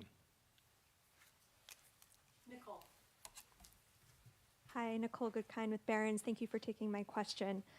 Given the cumulative impact of high interest rates on the housing sector, I'm wondering how concerned you are that current rate levels are exacerbating housing affordability issues and potentially hindering household formation and wealth accumulation for a segment of the population? Housing is an interest-sensitive activity, so it's at the very center of monetary policy.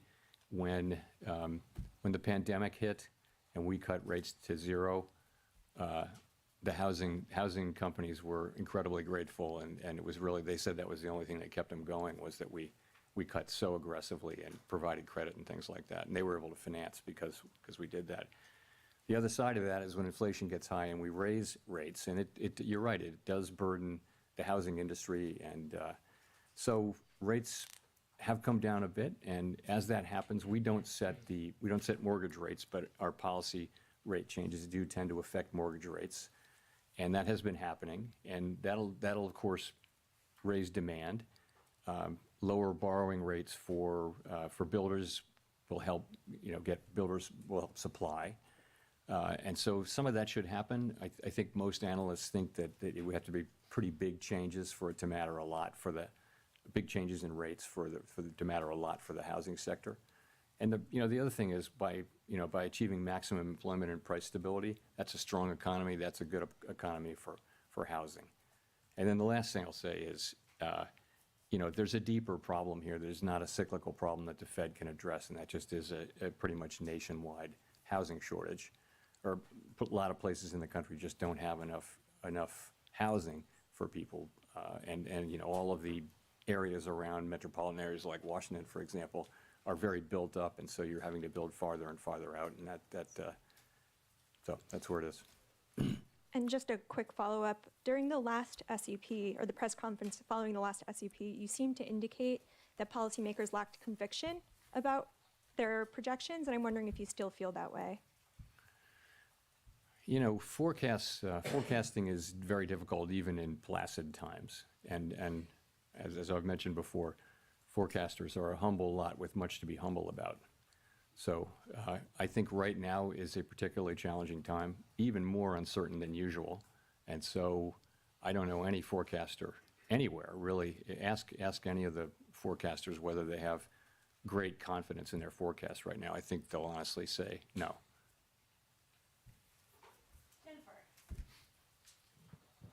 Thank you, Chair Powell. Jennifer Schonberger with Yahoo Finance.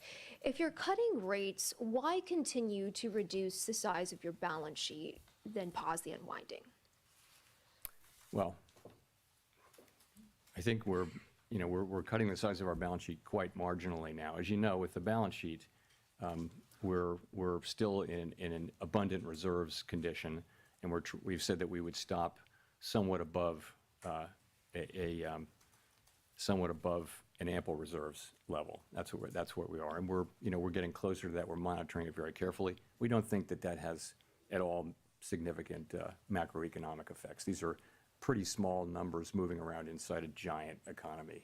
The level of runoff is not very large, so I wouldn't attribute macroeconomic consequences to that at this point. And at his recent confirmation hearing, Stephen Myron brought up that the Fed actually has 3 mandates from Congress, not just jobs and stable prices, but also moderate long-term interest rates.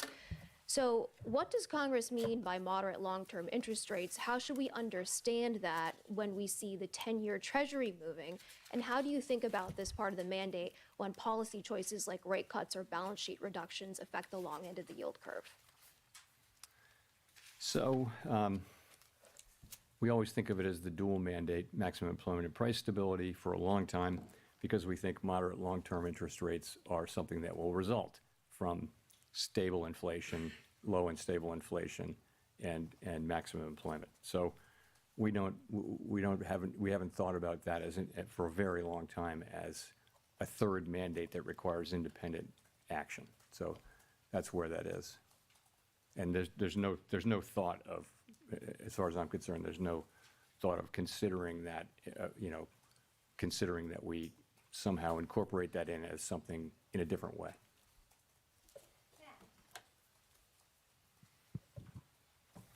Thanks, Chair Powell. Matt Egan from CNN. We recently learned that average FICO credit scores are down this year by 2 points, the most since 2009 during the Great Recession, and delinquencies are high for car loans, personal loans, credit cards. How concerned, if at all, are you about the health of consumer finances, and do you expect today's cut will help? So, we're aware of that. I think default rates have been kind of ticking up, and we do watch that. They're not at a level, I don't believe they're at a level where overall they're terribly concerning, but it is something that we watch. Lower rates should support economic activity. I don't know that one rate cut will have a visible effect on that, but over time, a strong economy with a strong labor market is what we're aiming for, and stable prices. So that should help. Just to follow up, this rate cut is coming at a time when the stock market is at or near all-time highs, and some valuation metrics are elevated historically. Is there a risk that cutting rates could overheat financial markets, potentially fueling a bubble? We're tightly focused on our goals, right? And our goals are maximum employment and price stability. And so we take the actions that we take with an eye on those goals. Separately, and that's why we did what we did today. Separately, we monitor financial stability very, very carefully. And, I would say it's a mixed picture, but households are in good shape, banks are in good shape. Overall, households are still in good shape in the aggregate, and I know that people at the lower end of the income spectrum are under pressure, obviously. But from a financial stability perspective, we monitor that picture. We don't have a view that there's a right or wrong level of asset prices for any particular financial asset, but we monitor the whole picture, really looking for structural vulnerabilities, and I would say those are not elevated right now. Jean, we'll go to you for the last question.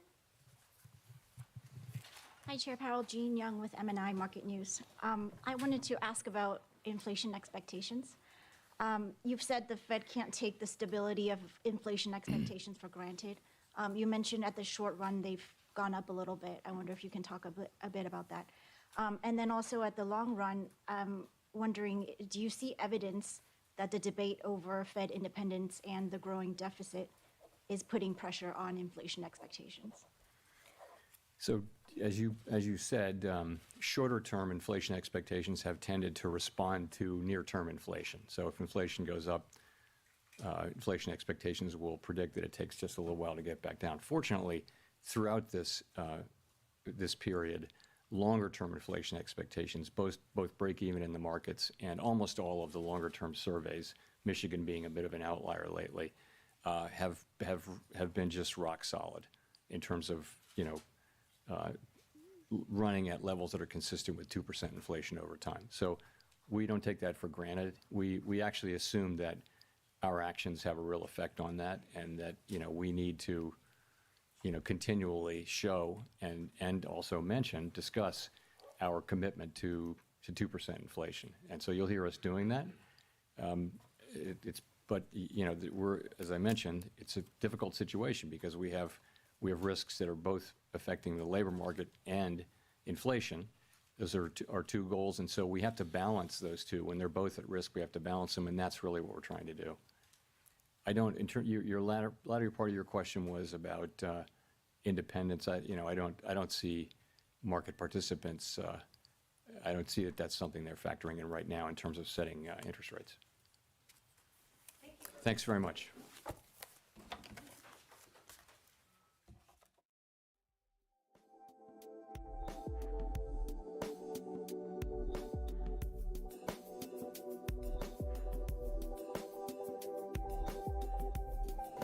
Okay.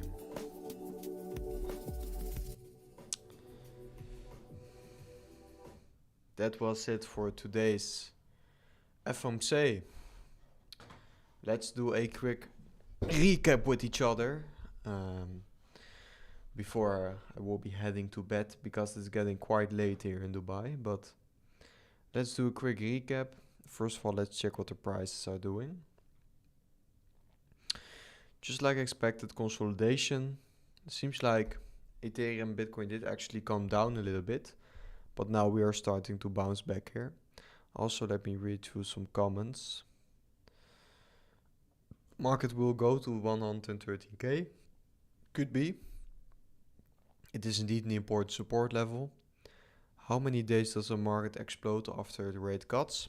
In 2024, where we did saw a similar scenario, with the first rate cuts in quite a long time also.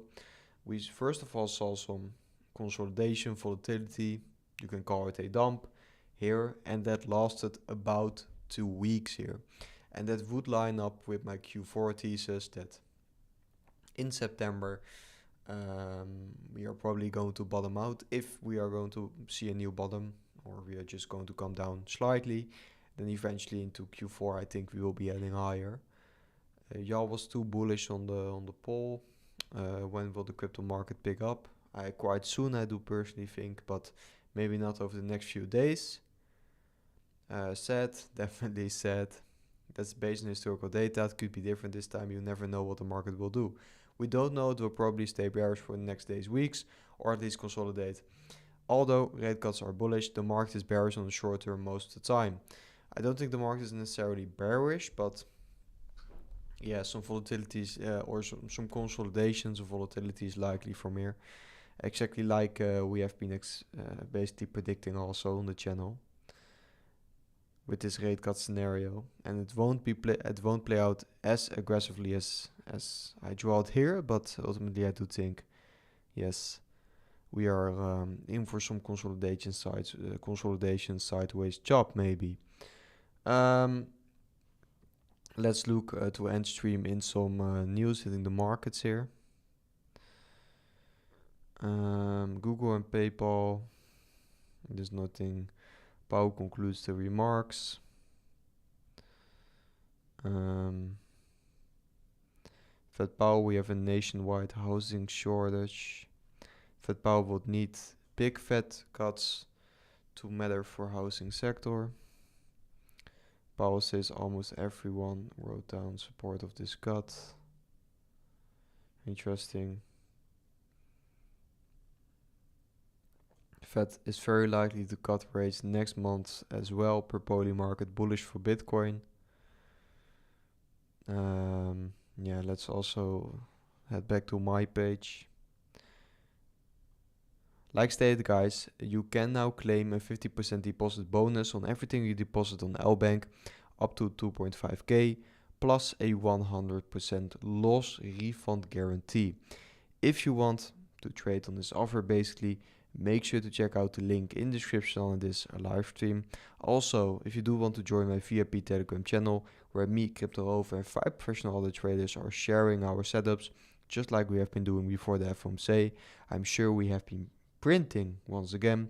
Make sure to also join that group with the link in the description exactly here. Yeah, this is basically the most important overview, but the latest stuff coming out.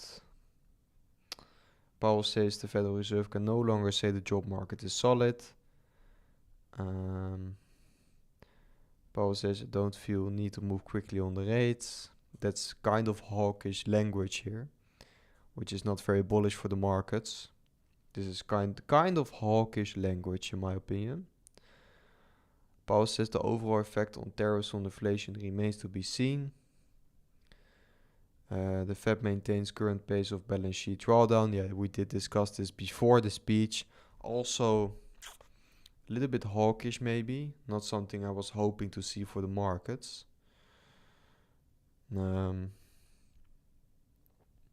Yeah, just a little bit hawkish, I think, personally. And then we also had an overview here of the most important stuff of the Federal Reserve statement itself. Let me scroll back here. First rate cut since 2020 of 2025. Medium projection signals 50 BPS rate cut this year. Governor Miran dissents. Fed warns downside risk to employment is growing. 6 officials expect no further cuts in 2025. 9 officials forecast 2 more cuts before year end. So, my opinion overall, it's bullish for the next few months, but for the next few days, maybe it's going to be a little bit bearish for the ending stage of September. Guys, also drop some comments in the chat now if you do want to see some quick TA on something or just have a few questions. Just let me know in the comments now. Bro, I love your content so much. Don't stop it. You're awesome. Thank you so much, brother. Thank you so much. I'm calling you brother, but I don't know. Maybe you're a woman, but I do think you're a guy. Thank you so much. It really motivates me also to stay uploading my daily update videos, to keep live streaming. Actually, this has been the first week I have been live streaming basically, or maybe even the second one. Let's see. I started 12 days ago, and now we have done quite some live streams here. So yeah, it's nice. Yeah, just drop your final questions in the comments, and I can look into it. Thank you so much for doing this, brother. No problem. I enjoyed myself too. Thank you, Goose. We appreciate this. Amazing. I'm a bro. Okay, perfect. Thank you. Okay, I guess no further questions. Then I will be ending the stream for today. I'm quite certain that I will be live streaming more this week also. So yeah, make sure to come and watch. And of course, tomorrow I will be back with yet again another update video. So also come and check that out. Can you connect me with some big traders? I'm trying to get to know Wills and stuff. Yeah, maybe you should come and join our private Telegram group. There I can help you.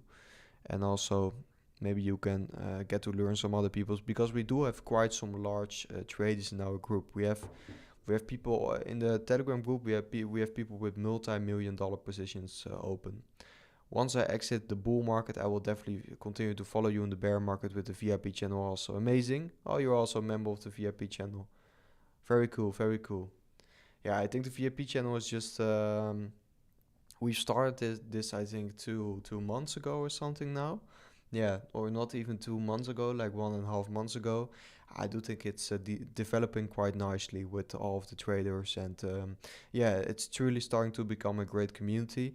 And I do have a lot of trust in it also, that we will be predicting the ending of the bull market quite nicely. And also in the bear market, we can be making a lot of money, guys. Because in the bear market, we can be shorting a lot of altcoins too. Pepe coin maybe. Yeah, I can do a quick look at Pepe. First of all, yeah, Bitcoin, Ethereum. Yeah, just not doing a lot, guys. It's basically like expected. No, I'm not in the VIP channel yet. I'm broke right now. Okay. No problem. You will get there. For the VIP channel, it's now a $100 deposit on WeX, on the exchange WeX. So, yeah. Pepe. But yeah, also just by watching the update videos and the live streams and stuff, I think you should be sorted out quite nicely. The VIP channel is just like that last step up you could take to improve, I think. Pepe.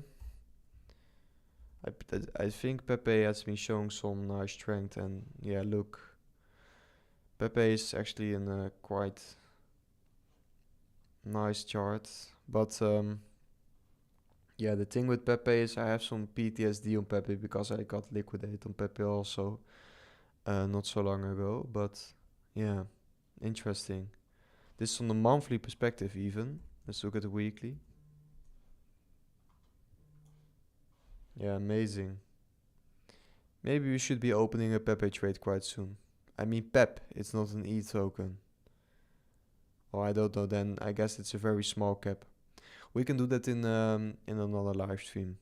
Some more for very small caps. I think for now I'm so sorry, bro, but I'm also a little bit tired. It's midnight here now in Dubai, so yeah, we'll be ending the stream for today. Hope you guys enjoyed it. And yeah, I will see you guys or in the next update video tomorrow morning or in the next live stream later this week. I wish all of you guys an amazing evening. I don't know what all of the time zones exactly are, but thank you so much for watching. This was by far my most watched stream ever, so very thankful for that. And yeah, I will see you guys in the next live stream or update video tomorrow.